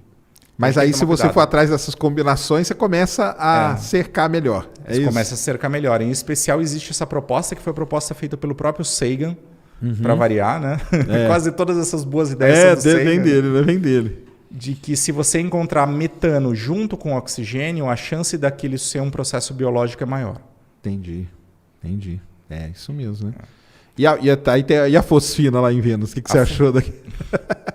A fosfina teria sido uma história super legal se fosse verdade. Né? Exato, né, cara? Foi um problemaço aquele negócio da fosfina, né? Ainda está em discussão, né? Mas parece que teve problemas aí na detecção de fosfina, né? no processo de identificação espectroscópica da fosfina. Mas se for encontrada, ela é um problema científico muito interessante, porque a gente teria que desvendar a origem dela. Porque ela é o quê? Ela é algum processo biológico. Aqui na Terra, ela só é gerada por processos biológicos que acontecem Ou em por ambiente indústria, né? anaeróbico ou pela indústria. Ou E seja, é ponto. vida mesmo, né? De Não algum tem- tipo. Então, a gente não conhece nenhum processo, nenhuma reação fotoquímica ou abiótica ou geológica que gere fosfina em quantidades apreciáveis como as que foram detectadas lá. Então, Exatamente. isso ou quer dizer que existiria vida em Vênus ou que está acontecendo algum processo Que a químico gente não que a gente não conhece. conhece. O que também seria legal de entender. Dos dois jeitos, né? Seria É. legal, né? Dos dois jeitos. Mas primeiro a gente precisa ter certeza que se existe fosfina ou não. Então, vários outros estudos estão tentando detectar novamente e confirmar a existência de fosfina. O próprio grupo lá, né? Depois voltou e começou a detectar mais sinais, né? Porque foi até por radiotelescópio, né? Que eles fizeram e tudo para usar o ALMA aí, né? Do ESO e tal. Mas meio que eles erraram na hora de ajustar, né? Os polinômios ali, né? E aí o pessoal caiu matando em cima deles, né? Sim. Que é complicado, né? Complicado demais. O né? sinal é um sinal muito pequeno por baixo de um ruído muito grande Isso. que eles tentaram tirar e aquilo produziu falsos positivos. Né? Então, é Exato, complicado. foi complicado. Mas deu o que falar, né? Deu o que falar. Por um bom tempo Por aí um a gente bom- só falou sobre Sobre a isso. fosfina, né? Porque realmente seria uma baita de uma descoberta, né? Seria, com Seria uma certeza. baita de uma E descoberta. a fosfina ela é proposta como uma bioassinatura em exoplanetas anóxicos. Então, exoplanetas que não têm oxigênio, Uhum. talvez a bioassinatura para ser procurada é fosfina. Fosfina. Isso foi proposto já, né? Entendi. E quando a gente encontrou em Vênus, isso casou perfeitamente. Falou, olha só, a gente tem um exemplo Achamos, aqui né? no nosso sistema solar. Não. Mas ela continua sendo um alvo de estudo para outros planetas. Então não é que fosfina caiu por terra, ainda é interessante. Né? Não, encontrar, né? Sim. Então, pessoal. E aí e também tem um problema, né? Os equipamentos precisam ser, né? Porque lá em 78 o pessoal parece que tinha detectado um pouquinho também, com uma sonda, né? Que entrou ali pela atmosfera de Vênus e tal. E aí nós vamos ter as missões agora na década de 2030, né? Vamos ver se eles... Pois é. Aí vamos ver. Nada como ir para Vênus de fato. Nada né? como ir para Vênus. Tanto que as missões... Isso aí foi um negócio interessante, né? Porque elas estavam meio que disputando qual missão que ia ser... Tava uma para Io, né? Que é legal pra caramba também, estudar os vulcões, né? Sim. Que é um negócio sensacional. Mas aí veio esse negócio e aprovaram as duas para Vênus, né? Agora o lance é, né? Os caras vão ter que fazer... Porque meio os equipamentos ali já estavam meio que aprovados, né? Agora tem que mudar, né? Tem que mudar. Se você porque quiser agora... detectar fosfina, né? Vai ter que... Exato. E fica a pergunta, será que não vale a pena desenvolver equipamentos específicos para procurar por sinais de vida mais diretos ainda? Né? Procurar por bioassinaturas reais, por moléculas orgânicas, enfim. Aí Eu essa acho bioassinatura real seria o quê? por exemplo? A procurar por moléculas orgânicas e moléculas biológicas de fato. Entendi. É procurar por células. É isso Procurar vida mesmo. Procurar vida, né? É. Ah, tá. Legal. Como o Craig Venter no passado quis mandar para Marte um sequenciador, né? Sequenciador genético. Então a ideia dele é, sim, é óbvio que vai ter vida, vamos lá sequenciar geneticamente esse negócio. Ele propôs isso, não passou, mas ele propôs. Porque Marte é engraçado, né? Porque durante muitos séculos, né, pensava que tinha vida, era árvore, né? O pessoal olhava daqui, até quando passou a primeira sonda, falou, não, cara, não tem nada de árvore aqui, mas o pessoal tinha toda essa visão, né? E você acha que o Percy lá vai encontrar alguma coisa? Qual que é a sua esperança ali? Olha, ele tem os equipamentos necessários para isso. Tem, então, né? eu acho que a chance dele encontrar algum sinal de morfológico ou químico de ele vai vida atrás é da muito morfologia, grande. né? Ele vai atrás da morfologia e da química também, também, né? O Sherlock está lá para ir atrás da química. Da química, isso. Das moléculas orgânicas mesmo. E aí, quando ele encostar ali... E aí, qual que seria... Isso é uma pergunta que muita gente faz. O que ia mudar? Você acha que muda alguma coisa? Na hora que a gente descobrir vida e... Vamos supor que o Percy bate ali e fala, cara, ó, tá aqui, ó. Marte teve vida já, tá aqui comprovado. Você acha que isso mudaria o quê? Eu espero que pelo menos eu ganhe mais dinheiro para fazer minhas pesquisas. Vai, né? Vai. Eu brinco, o pessoal brinca e fala assim, não, a NASA tem grana infinita e tal. Eu falo, cara, ela vai ter o dia que ela descobrir um ossinho ali em Marte, o robozinho levantar, aí foi, né? Pelo menos por um tempo, certamente vai fazer uma grande diferença. Eu acho que vai ter essas mudanças de paradigma. Eu acho que a gente vai querer, com certeza, vai incentivar muito mais a gente ir para Marte. Com então, os programas Artemis, que hoje estão para a Lua... Você acha que eles tem mudam? Um futuro e tem uma proposta futura de ir para Marte. Eu acho que a gente vai ganhar um impulso muito grande de ir para Marte diretamente. SpaceX já está a caminho, né? Então, exato. Mas eu acho que a gente vai ter muito mais incentivo para isso. Então, acho que a gente realmente vai querer ir para Marte. Acho que a gente vai querer perfurar Marte. A gente vai querer estudar em mais detalhe isso. Então, acho que vai ter um boom. A gente vai ter uma corrida espacial para Marte. Exato. Acho que isso vai acontecer. Filosoficamente, eu espero que exista uma mudança, porque responderia pelo menos uma parte da pergunta se estamos sozinhos no universo, né? Com certeza. Que seja uma bactéria já é uma coisa. Já é muito, né? Dependendo do que você do lado você vê, já é muita coisa. Né? É aquela história. Se existe uma bactéria em Marte, que é um deserto seco e gelado, e frio há bilhões de anos, o universo deve estar pululando de vida. Então, a gente tem a obrigação moral de ir estudar essas outras vidas. Pelo menos eu entendo isso, né? Dessa forma. Porque vai ter lugares muito melhores, vamos dizer, para as bactérias, né? Estarem lá, né? E eu, como cientista, quero entender como é essa vida. Eu espero que seja um DNA, um RNA, uma proteína, totalmente diferente do que a gente conhece. Eu espero que seja.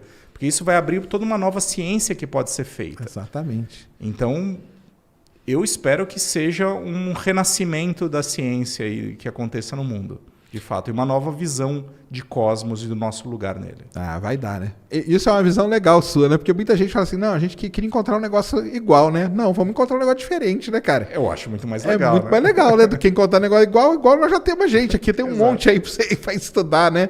Encontrar algo diferente. Pode ser que seja igual, porque existe muito intercâmbio de material entre Terra e Marte, e a possibilidade de ter acontecido a tal da panspermia, que é a transmissão de vida através do espaço, não é impossível, né? De ter um asteroide ter batido em Marte, ter trazido vida para a Terra, isso ter acontecido. Então, pode ser que a bactéria que exista em Marte seja um antepassado da vida na Terra. Pode ser. E isso seria super legal da gente entender também, né? Com certeza. Seria todo um caminho. Já pensou em encontrar... A gente consegue sequenciar ele, consegue colocar na árvore da vida e falar, olha, esse cara aqui... Foi nesse momento aqui, né? Da nossa árvore filogenética. Já pensou? Seria fantástico. Isso aí ia mudar coisa pra caramba. É a árvore da vida cósmica, de fato. Exato. Ia mudar coisa pra caramba, cara. É um negócio sensacional. Não, esse negócio de vida é um negócio... Porque é difícil definir, né? Todos os tipos, é difícil tudo. E o pessoal fica maluco, né, cara? Será que vai ter? Será que não vai ter? O que vai acontecer? E principalmente é isso, né? Como que vai mudar a cabeça da humanidade? O dia que falar, cara, tá aqui, ó. Teve vida aqui. Ou imagina se alguma sonda fala, não, Marte teve. Agora, ó, Encélado tá lá, ó. Tem uns bichinhos lá no oceano, eles estão ali. Então, aí né? Sim. É um negócio, assim, impressionante. E Falando de você um pouquinho do... que a gente estava até conversando antes, né? Você participa de uma missão do Brasil, né? Que quer ir para a Lua ainda, né? Esse que é o plano. Esse é o plano, né? Esse é o plano. Vamos falar um pouquinho da Garateia, né? É a missão Garateia. Surgiu alguns anos atrás, né? Idealizado pelo Lucas Fonseca. Isso, grande Lucas, cara. O dia que ele vier para o Brasil, eu vou trazer ele aqui para bater um papo. Ele tá nos Estados Unidos ainda, Ele está né? nos Estados Unidos, mas eu fiquei sabendo que dia 15 de setembro ele Aí, ó. desembarca no Brasil. Então, Lucas, vou atrás de você, hein, cara, para você vir aqui para a gente bater um papo. O Lucas é demais, cara. É você, o Lucas, o Salvador também, né? Salvador, na parte também de vou trazer o divulgação. Salvador aqui, isso. E vários outros colegas. Isso. O Ivan também participa? O Ivan né? participa, o Fábio Rodrigues também, e vários outros participam. O Ivan, para quem não sabe, é um outro astrobiólogo brasileiro aí, né? Da NASA e tudo, né? A gente fez doutorado mais ou menos na mesma época. Aí, que legal. O Ivan no Rio de Janeiro. Foi interessante porque eu estava em São Paulo fazendo meu doutorado teórico em astrobiologia e o Ivan estava no Rio fazendo o doutorado dele experimental. Certo. E em dado momento a gente começou a trabalhar juntos e desenvolvemos a astrobiologia aqui no país desse trabalho em conjunto, dessa colaboração. E fizemos vários experimentos juntos, enfim. E trabalhamos juntos até hoje. Né? E a Garateia? Vamos explicar para o pessoal. O que é a Garateia? O que é essa? A Garateia, bom, o nome vem do tupi, quer dizer busca-vidas. Isso. E o objetivo dela é colocar uma sonda em órbita lunar e fazer experimentos biológicos em órbita lunar, para entender como que a vida, como a gente conhece, em especial micro-organismos e microbiomas complexos, ou seja, conjuntos de vários micro-organismos juntos, poderiam sobreviver na condição de espaço profundo. Beleza. Porque quando a gente fala de experimentos na Estação Espacial Internacional ou mesmo na estratosfera, em qualquer um deles a gente está protegido pelo nosso campo geomagnético, que protege o planeta dos raios cósmicos e do vento solar. Agora, quando a gente vai até a Lua, a gente já está longe o suficiente da Terra para não ter essa proteção tão grande. Então a gente está exposto diretamente a toda essa radiação cósmica de fundo, que é a mesma radiação que você vai enfrentar se algum dia você for para Marte ou fazer alguma viagem de espaço profundo até os asteroides, enfim. Então, se a gente quer fazer exploração espacial profunda no nosso sistema solar, a gente precisa enfrentar esse tipo de radiação. Por isso que a gente quer colocar um experimento em órbita lunar e estudar esses organismos, entender como que eles sobrevivem, como eles respondem e como que a gente pode desenvolver metodologias de proteção à vida melhor do que a que existe atualmente. Legal. Seria um CubeSat, né? Que a gente fala. Seria um conjunto de CubeSats. O plano são 6 CubeSats, que são aqueles cubinhos de 10 por 10 centímetros. Né? Isso. Então, são pequenos satélites que unidos formam um satélite maior para fazer o experimento. E aí, só que aí, enquanto não tem a Garateia na Lua, tem a Garateia que roda aqui, né? Nos balões e tudo, né? A gente lança, a gente tem várias. A Garateia, ela cresceu. A Garateia ela é um negócio mais amplo, né? Hoje a gente criou o Instituto Garateia. Ah, isso aí. Que tem o objetivo de fazer divulgação sobre a ciência espacial no Brasil. Legal. O carro-chefe é a missão lunar, então a gente tem o objetivo de fazer a missão lunar, mas no meio do caminho a gente tem o programa Garateia ISS, que é um programa educacional.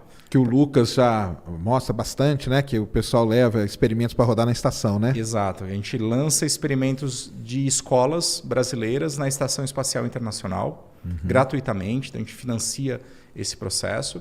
E a gente tem a Garateia E, que é a Garateia Educacional, que lança experimentos de escolas em balões estratosféricos também. Legal. E nós fazemos também uso dessa plataforma de balões estratosféricos para lançar os nossos experimentos. Inclusive, uma das participantes da Garateia, a Carola, que deve estar aí nos ouvindo, porque ela sempre está ouvindo, ela tem um projeto de lançar leveduras cervejeiras para a estratosfera e fazer cervejas depois e comercializar essas cervejas quando voltarem. Então, isso é um projeto pensou que tá se for rolando. melhor a cerveja? Aí a estratosfera vai ficar cheia de... Então procurem aí Space Beer Project no Instagram, que vocês podem encontrar o trabalho da Carola, que é super legal e baseada nas sondas da Garateia também. Olha que legal. Que legal. Só para explicar para o pessoal, o CubeSat ele seria desenvolvido no Brasil, né? Sim. Desenvolvido aqui. Só que lançado não, né? A ideia original era lançar na Índia, né? Com um lançador indiano. Com um lançador indiano. Ainda mantém essa ideia? Como que tá? Em que pé que Não, tá? está em aberto. A história do lançador está em aberto. A gente está vendo outras opções, porque aquele lançador, inclusive, já passou, era para 2021. Certo. A gente está vendo uma oportunidade para 2023. 2023. atualmente. Porque aí que é onde vai a grana pesada é no lançador, né? Que é para pagar o combustível dele, né? Um lançamento para a Lua estava custando 7 milhões de libras. 7 milhões de... Mas compartilhado, aqueles ride, né? Que vai vários... 7 milhões seria só para um nosso. Só pro Então, Garatem. esse é o que custa para lançar um CubeSat em órbita lunar. Tá aí. Aproximadamente. Aí, pessoal que sempre pergunta, eu posso lançar um satélite? Pô, poder pode. Poder pode, é só ir atrás da verba, né? Ir atrás da verba, Mas né? tem caído muito o preço, né? Começa a cair, né, cara? Para lançar um CubeSat em órbita terrestre, custa de 50 a 200 mil dólares por aí. Então já não é tão caro. Não é. É o preço de um bilhete de turismo espacial, né? Mais ou menos. Não, isso você colocar num projeto com financiamento e tal, não é uma grana impossível. Não é uma grana impossível, né? Impossível. O da Lua aí começa a ficar um pouco mais pesado, é mais né? caro. Ainda é mais caro, mas os Estados Unidos estão tentando baixar esse preço. Tentando baixar. E aí vocês buscam uma parceria de empresas e tudo? Como que é? A gente procura... A ideia é que seja um projeto principalmente financiado por empresas privadas. Então, a gente está correndo atrás de patrocínios para levantar essa grana, principalmente a grana do combustível, né? Do lançamento, mas também a gente precisa fazer toda a parte do desenvolvimento. Do desenvolvimento. E o CubeSat seria desenvolvido aonde aqui no Brasil? Seria uma parceria de universidades? A gente tem uma parceria muito grande com o INPE e com o INTA. Ali com o pessoal do INPE. Que é o pessoal que tem conhecimento e know-how para fazer isso. Claro. Né? Eles já desenvolveram vários satélites, enfim. Legal. Nós vamos torcer, né? Então a ideia aqui é 2 Talvez entre aí nessa... Porque vai ter muito lançamento para a Lua, né? Para apoiar o Artemis ali, né? Eles vão começar a mandar muito rover, lander, um monte de... CubeSats também, né? De vários tipos, né? Quem sabe consegue entrar. Aí com isso barateia também, né? Com certeza. E aí pode ser que entre... E também surgindo novas empresas, né? Tipo Rocket Lab, que vai mandar também... Porque enquanto você tem uma só ou outra, né? O preço fica alto. Quando concorrência sempre ajuda, né? Ajuda, né? E aí, talvez chegue o tempo vai chegar na hora certa, né? Porque o experimento não tem problema, né? O dia que for, você monta o experimento e, Sim, isso é e mais vai, fácil. né? Isso é o mais fácil de fazer, né? Sim. Não, legal demais. Mas tá rolando ainda, então, a ideia rolando, e tudo, o plano né? é esse, por enquanto 2023 para a Lua, mas nesse meio tempo, como eu falei, tem várias iniciativas dos balões, da ISS, toda essa parte educacional que está acontecendo também. O legal, o Lucas levou a criançada lá até para ver um lançamento uma vez, né? Sim. E o Ivan também, eu lembro que uma vez eu transmiti, ele até entrou numa live minha. Legal. Quando estava transmitindo lá um que ele foi também, junto com o pessoal. É muito legal, tá vendo, pessoal? Tem iniciativas, entendeu? Porque às vezes o pessoal acha que não tem iniciativa, né? Mas tem iniciativa, existe, né? Tá aí movimentando um monte de coisa, precisa dessa parceria toda, porque, assim, infelizmente, né, o espaço ainda é caro, né? É caro ir para lá, né? Não tem como. Mas vai baratear sim. Vamos acompanhar. E aí, vamos entrar num outro papo muito legal, que é onde você trabalha hoje, né? Fala pro pessoal, porque aí você veio, né? Foi físico, aí virou astrobiólogo, tal, e não sei o quê, para bater hoje lá no Sirius, né? Eu trabalho no Centro Nacional de Pesquisa em Energia e Materiais e mais especificamente no acelerador Sirius, que fica lá em Campinas, né? Aqui em São Paulo. Isso. Que é um baita de um equipamento que a gente tem no Brasil, né? É o único acelerador síncrotron da América Latina e um dos mais avançados do mundo atualmente, né? Então é um síncrotron de 4ª geração.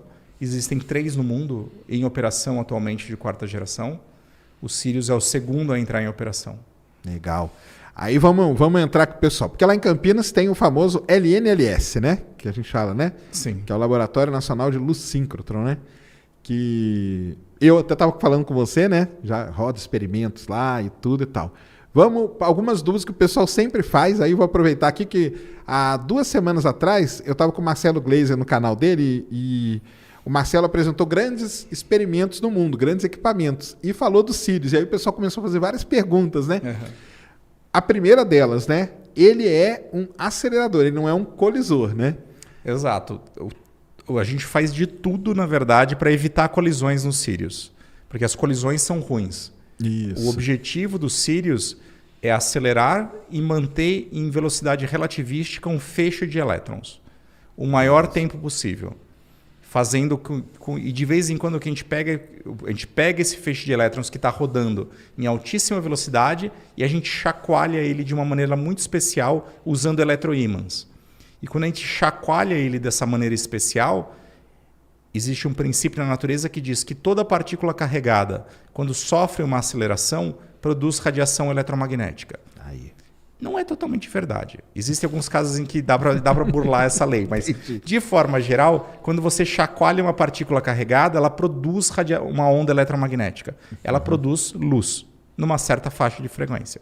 Então, quando você chacoalha os elétrons, eles vão produzir luz e a gente direciona essa luz para o que a gente chama das linhas de luz, que são as estações experimentais onde a gente faz os experimentos. Então, o Sirius é uma gigantesca máquina que serve para produzir radiação eletromagnética. Serve para produzir luz, principalmente na faixa de raio-x. Que é a tal da luz síncrotron, né? Que a gente chama. Que é o que a gente chama de luz síncrotron. Né? E aí ela fica ali, né? No anel, né? Que é Isso. Que tem os eletroímãs e tudo mais. E para quem nunca viu o Sirius, pessoal, quando você vê uma foto de cima dele, você vai ver que tem a parte redonda, o anelzão dele, e tem umas saídas, né? Aquelas saídas que são as estações aonde você coloca, né? Exato. Aquelas são as linhas de luz, que é onde a gente faz os experimentos propriamente ditos, é onde sai a radiação que a gente usa para fazer o experimento. E o fato de um acelerador desse ser bom, melhor do que o outro, é o quanto o feixe ele é focado, é isso? Como que é? Exatamente. Pessoal, é o que a gente chama da divergência do feixe, né? Que é o quanto que ele abre. Uhum. Quanto mais colimado for esse feixe, mais paralelo for esse feixe, maior vai ser a densidade de fótons, ou a quantidade de luz por centímetro quadrado pela área do feixe. E isso vai permitir fazer melhores experimentos, mais rápidos, mais precisos, com maior resolução, maior sensibilidade. E nesse quesito é que o Sirius foi desenhado para ser o acelerador mais brilhante do planeta. Por isso tem esse nome, Sirius, que é a estrela mais brilhante do céu. Legal demais. E qual que é a diferença assim, fundamental dele para o LNLS? É uma diferença muito grande, né? LNLS é o nome do Laboratório Nacional. Dentro do Laboratório Nacional, o antigo acelerador era chamado UVX. UVX, isso. E o novo acelerador é o Sirius. O antigo acelerador era uma máquina de 30 metros de diâmetro. O Sirius tem 170 metros de diâmetro. É outro. Dá mais de meio quilômetro de circunferência. Inclusive, na inauguração do acelerador, a gente fez uma corrida de pedestres ali. Então, a gente correu em volta do acelerador. Foi super legal. E a energia é diferente também. O VX trabalhava em 1,37 gigaelectronvolts, bilhões de eletronvolts. O Sirius trabalha em 3 gigaelectronvolts. Então, é um pouco mais que o dobro da energia.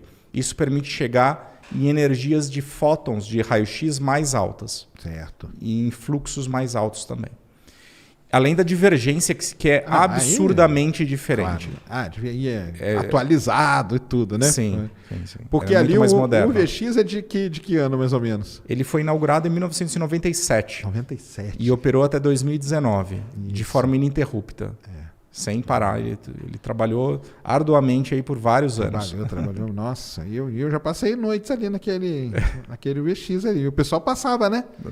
Passávamos, todos nós passamos muitas noites ali. Era muito legal mesmo. E aí o Sirius, lógico, muito mais moderno e tal. E a diferença dele para um colisor é que o colisor colide, né?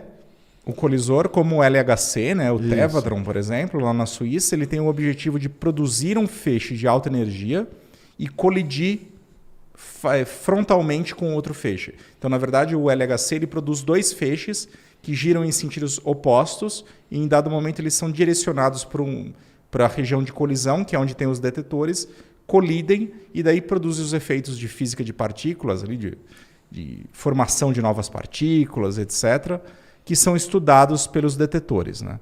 Então, o objetivo é gerar os feixes e colidi-los.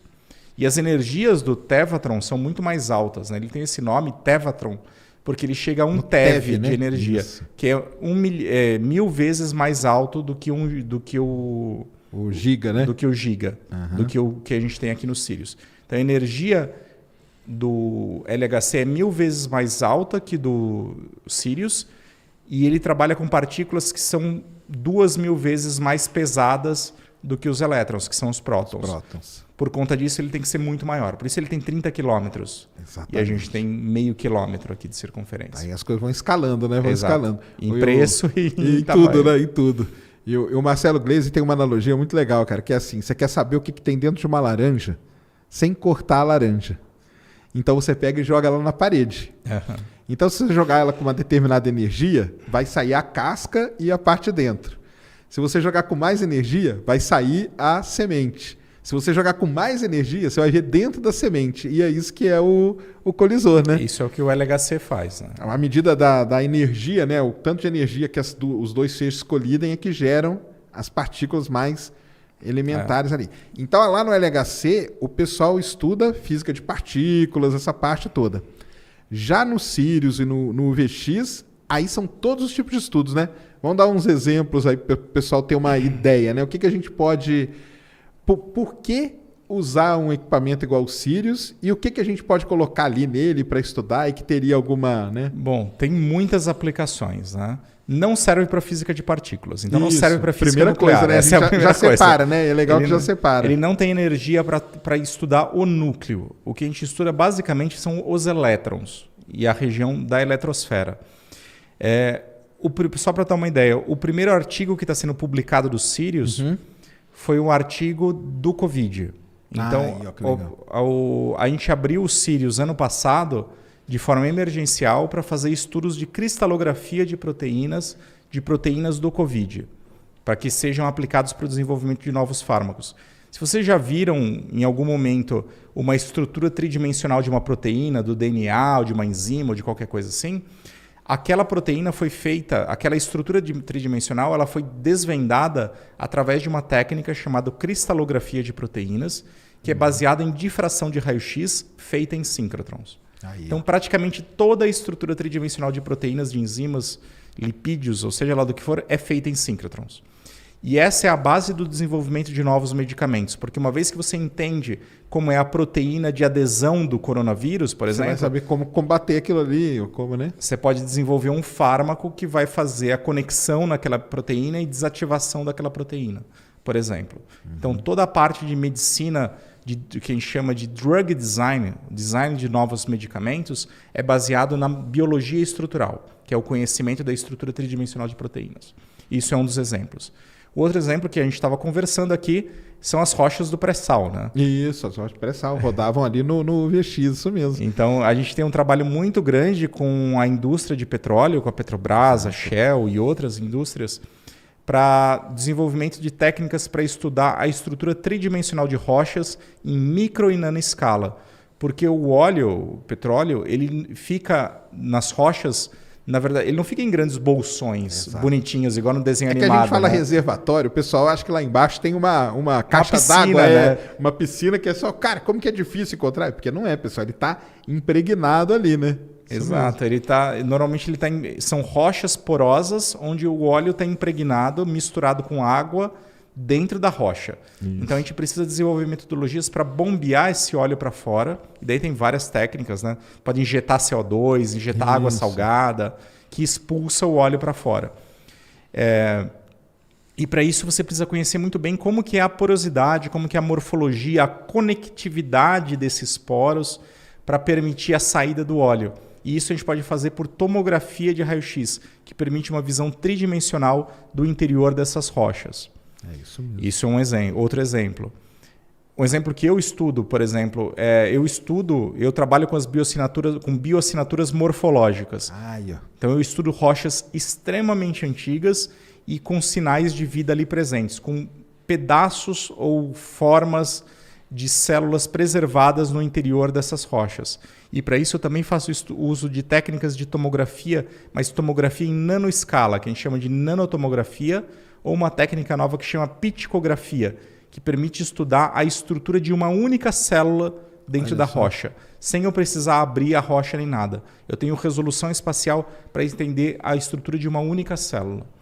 Que legal. Isso é outro exemplo, mas existe todo um trabalho gigantesco com o pessoal de catalisadores. A gente conhece os catalisadores dos carros, né? Os filtros catalíticos, para quebrar os hidrocarbonetos complexos e produzir CO2 nos filtros dos carros. que são normalmente de platina ou de outros metais raros. Mas existem catalisadores para tudo. Existem catalisadores que estão na moda hoje, por exemplo, para fazer reforma do etanol, que é produção de hidrogênio a partir do etanol. Você pega etanol, por exemplo, etanol de uma fonte renovável, de cana-de-açúcar, e você usa um catalisador baseado em nanopartículas de algum metal, existem cobalto, existem vários metais que são bons para isso, e produz hidrogênio a partir dele. E daí você usa o hidrogênio como combustível limpo. Porque quando você queima hidrogênio, você produz água. Exato. Então é um excelente parte da poluição isso. Então, em vez de você queimar o etanol e produzir CO2 e outros subprodutos, você queima e produz água. Você queima ali o hidrogênio, isso aí. Queima hidrogênio. Só que para isso você precisa produzir esses catalisadores. Então, no Synchrotron a gente consegue estudar o funcionamento desses catalisadores e melhorar esse funcionamento e desenhar novos catalisadores também. Legal demais. E existem muitos outros estudos que são feitos. Então, isso que é legal, porque aí você tem... só para deixar claro, né? Lá no colisor é a parte de física de partículas, física nuclear.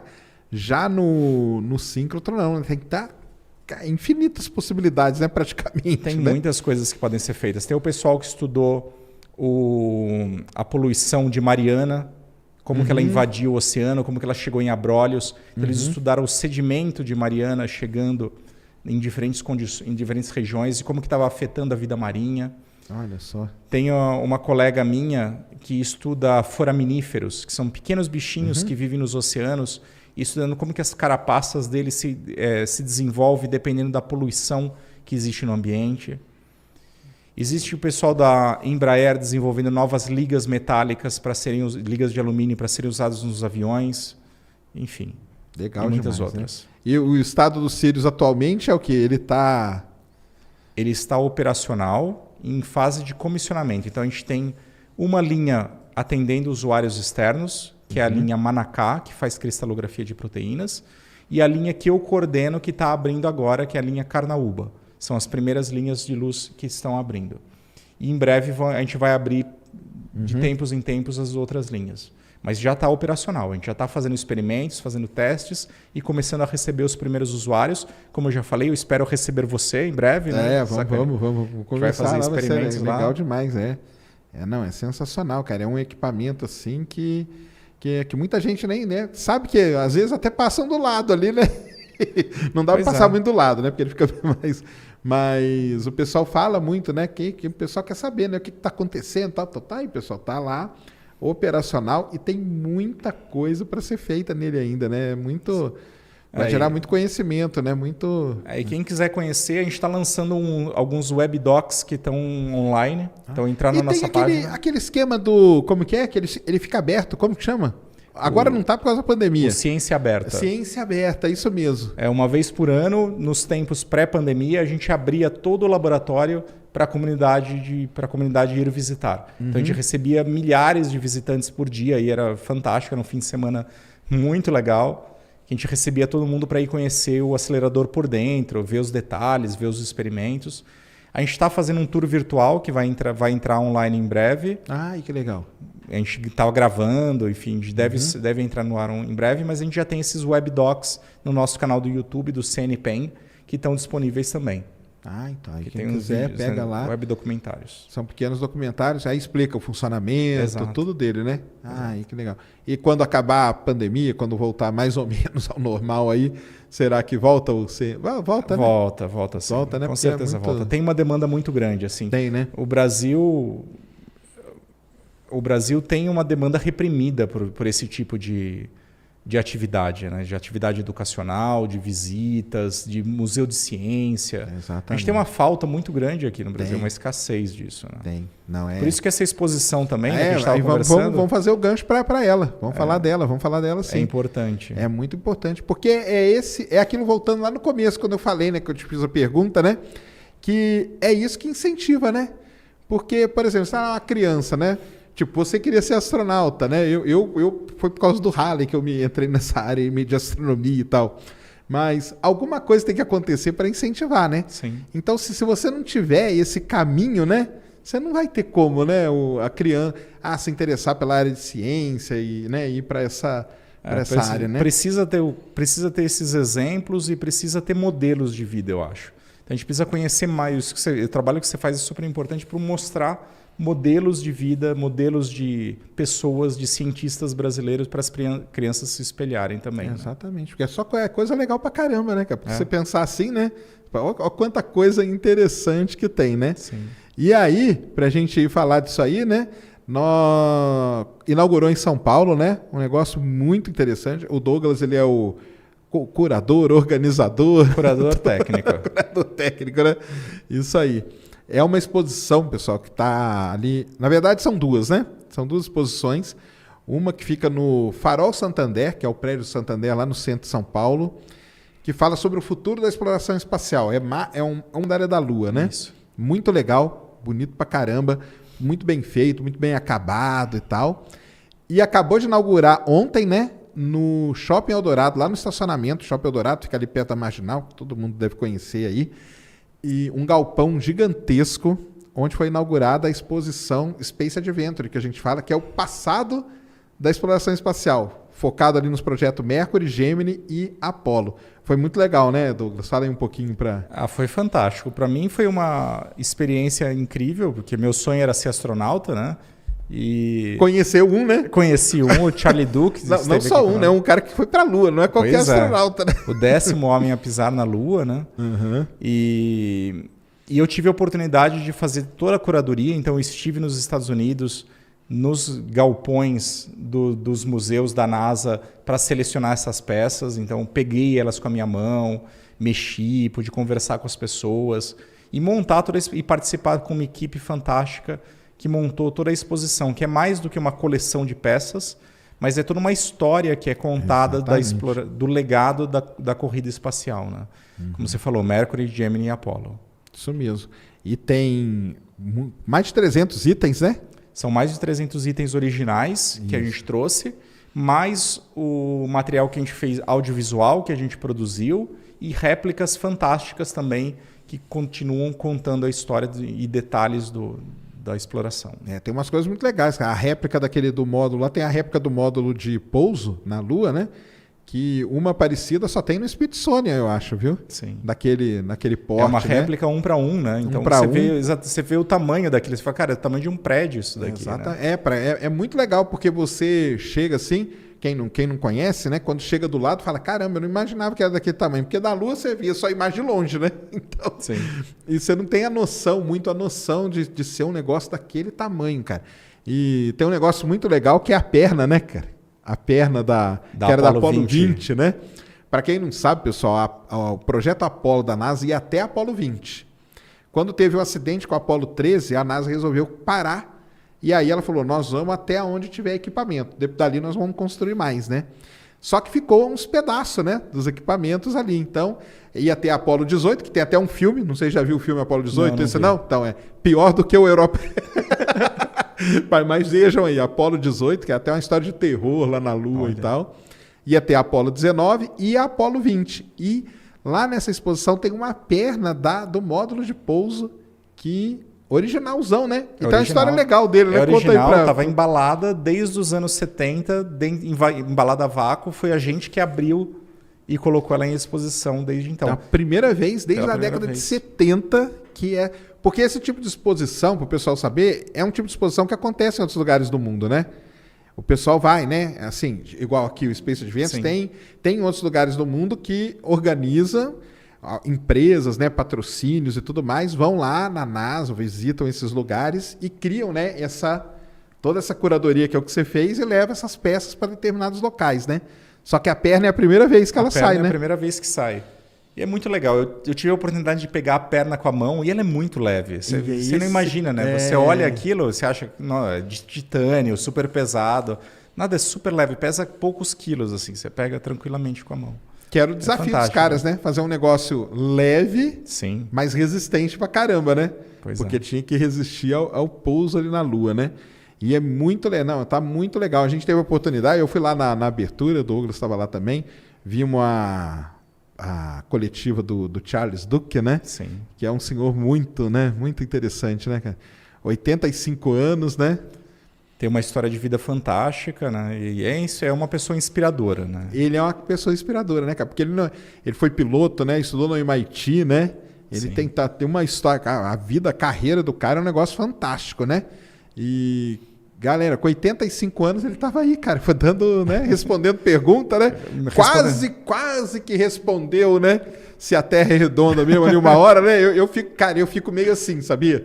Porque eu falo, cara, o cara vem, né, pro Brasil, cara, 85 anos, cara. A chance de aparecer um maluco e perguntar um negócio desse é grande, não é não? Fala. Mas deram uma perguntada de leve, então, ele falou, né? Era uma bola, assim, eu vi que era uma bola. Eu vi, cara, eu tava lá, eu vi que era... Tentaram meio que perguntar, né? Que o pessoal não tem jeito, né? Não tem... Eu fico também esperando os caras vão perguntar será que você foi mesmo? Porque, tipo, o Buzz, ele não tem muita paciência mais não, né, cara? Também, né? 50 anos nas costas dessa história. Os caras perguntam pra ele já desce a mão no cara sem dó, entendeu? Porque, cara, como assim? Eu pisei lá no negócio, né? Falando no Buzz, tem um macacão dele lá, né? Tem o macacão do Buzz, tem as roupas originais da Mercury, Gemini e Apollo e o macacão que foi designado para o Buzz. Não chegou a voar, mas era dele. Era dele. E tem vários itens que voaram de fato. Não, tem a bota com o regolito, né? Com a poeira, né? Quando eu peguei não a bota, mas quando eu peguei o saquinho de coleta da Lua e eu vi que tinha poeira da Lua, eu vou lamber isso daqui. Eu quase chorei lá. Falei, meu Deus, eu tô na mão com um pouquinho de poeira da Lua, que foi trazida da Lua de fato pela Apollo.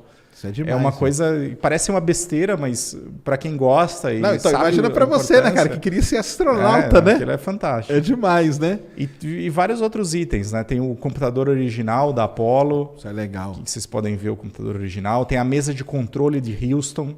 Então, a mesa que controlava os lançamentos está aqui com a gente também. O relógio, a gente montou o cenário todo bonito em volta. O relógio de lançamento, relógio de contagem regressiva. E muitos outros itens. Tem a salinha ali depois que você experimenta um pouquinho da vibração, né, do lançamento. Esse a gente deixa o pessoal ir lá experimentar, né? Tem que experimentar. Essa aí tem que ir lá, tem que ir lá. Vão lá, pessoal, porque assim, realmente é muito legal mesmo. Você tem que entrar lá no site do Space Adventure e reservar, né, que você compra num horário específico por causa da pandemia. Tem grupos de quantas pessoas estão entrando? Eu não sei quantos. Eu acho que é de 20 em 20. 20 em 20, né? Para poder visitar, porque tem muita coisa, tem comida dos astronautas, né? Tem um meteorito lunar, né? Tem um meteorito lunar. Tem um meteorito lunar ali, muito legal mesmo. Então vale muito a pena. E para quem gosta, cara, é sensacional. E lá no Santander, lá do Santander fica até quando mesmo? Ambas, o Santander fica até dezembro, do Santander Eldorado fica até outubro. Até outubro, né? Então, tem tempo, entrem aí no Space Adventure e a gente pode até falar, né? O Santander, lógico, né? Tu tá no Santander, né? O Santander tá patrocinando e tudo, e tem um negócio muito legal que eles vão levar crianças lá, né? Sim, a gente tem como a gente foi financiado também pelo Ministério da Cultura, a gente tem o compromisso de levar 20 mil estudantes de escolas públicas. 20 mil?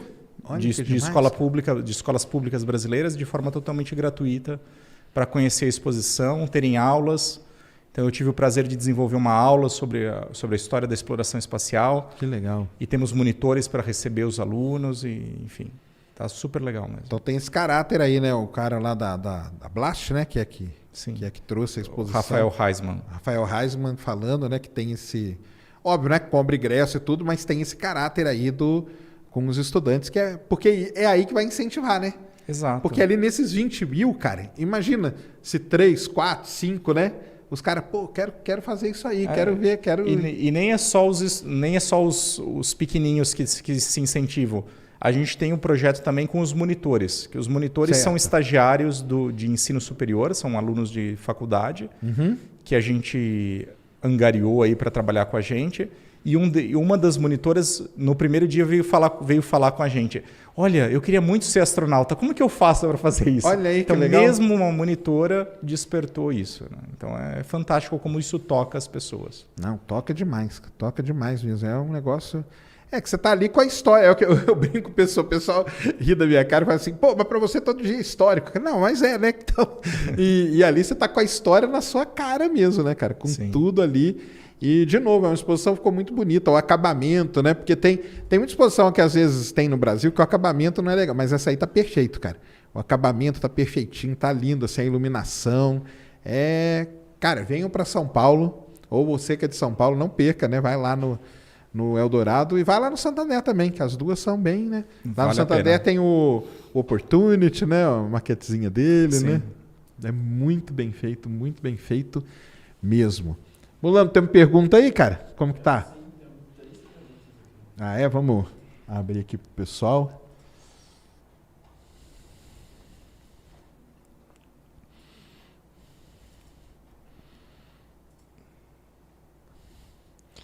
Vamos lá. Diramires. Boa noite, Douglas. Como é possível construir um equipamento para procurar vida microscópica fora da Terra? Isso não é possível somente com os rovers, olhando com grande proximidade? Parabéns, Sérgio. Parabéns pelo programa. Valeu. E aí, como que é possível construir esse equipamento aí? Bom, é difícil, né? É difícil, mas são duas formas. Você participou um pouco, né, do Sherlock? Ali você tinha uma... Eu tenho um colega que trabalhou e eu dei algumas contribuições. Deu contribuições, né? Isso. Eu não participo da equipe. Não, tá. Mas tem várias maneiras de procurar, de desenvolver equipamentos. A gente pode procurar in situ, ou seja, no próprio local. E daí os equipamentos, como você comentou aí, dos rovers, o Sherlock é um deles. Eles podem procurar pela morfologia, então eles podem ter microscópios.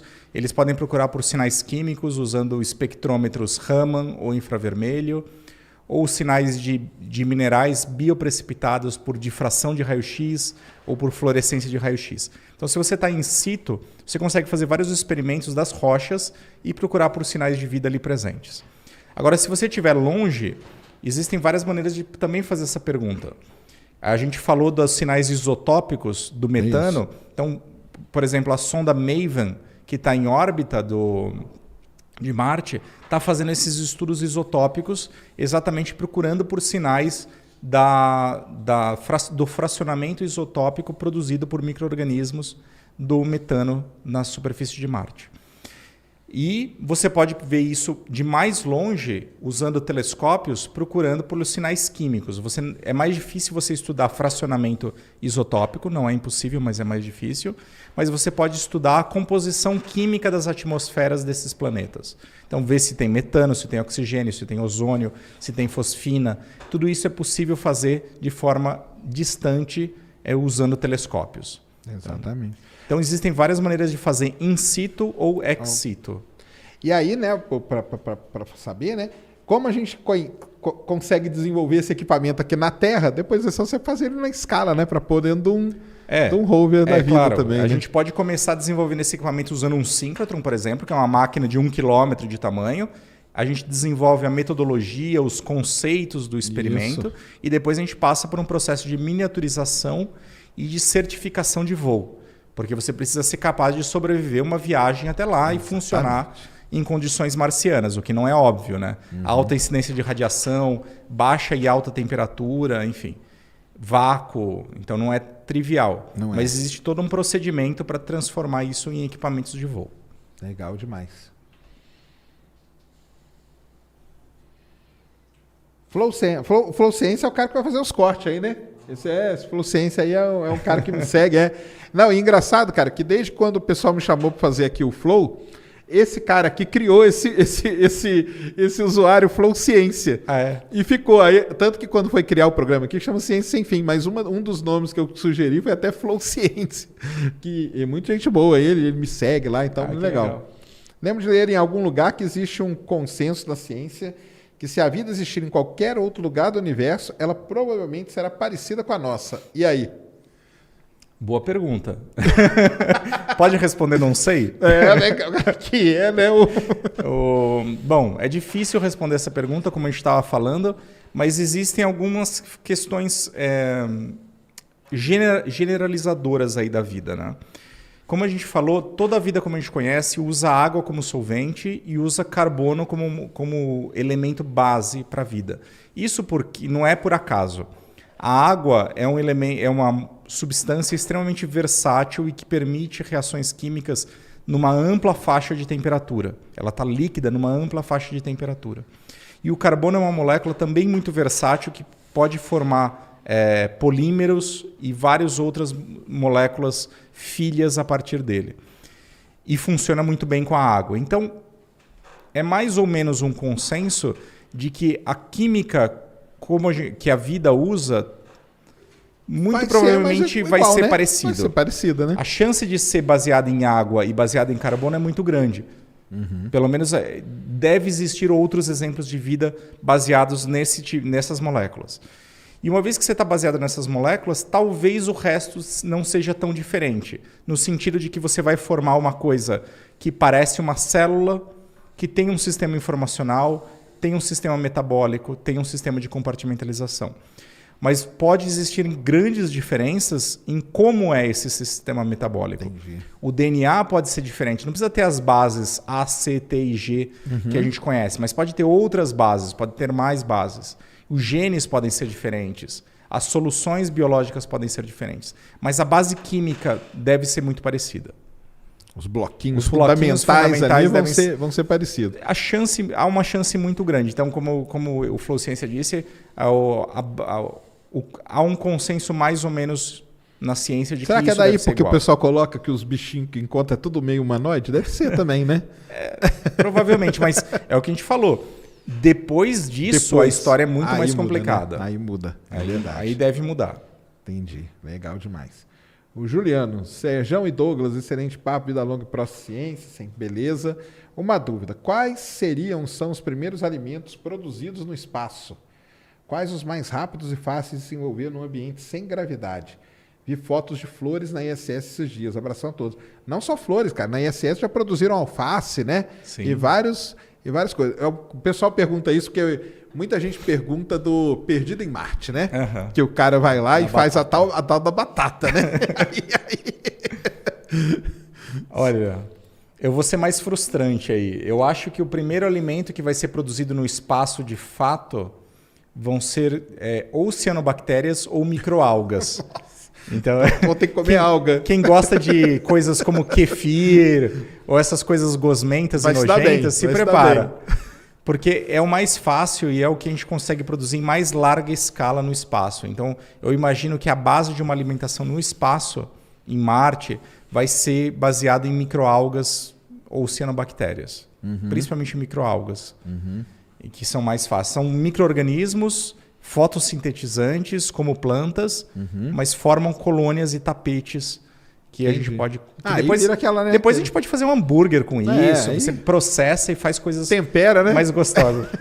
Um pouquinho de sal e pimenta que volta aí, haja tempero para deixar isso aí. Eu acredito que seja o primeiro caminho, mas existem vários pesquisadores que vêm estudando como plantar batatas em Marte. Eu já vi experimento desse aí do pessoal fazendo isso, entendeu? Existe. Aqui no Brasil tem. Eu falei do meu colega, do Fábio Rodrigues, ele vem trabalhando em tentar transformar regolito marciano, aquela rocha de Marte, em solo, usando alguns micro-organismos que poderiam crescer nesse solo e transformar aquilo numa matéria orgânica que poderia depois ser cultivado. Olha então só. Isso está sendo feito aqui no Brasil mesmo. Então talvez mais para frente a gente tenha batatas. Mas no começo eu voto, e mesmo em larga escala, eu voto pelas microalgas. Microalgas. Então é isso aí. Então vamos ter que mudar aí o jeito de comer. O Heleno, Douglas, parabéns. É incrível a quantidade de coisa legal sendo feita no... É isso mesmo, cara. E que a gente não fazia a mínima ideia. Poderia dizer mais ou menos qual a porcentagem de investimento público e privado que impactam no seu trabalho? Valeu, cara. Obrigado aí Valeu, Heleno. E aí, como que é?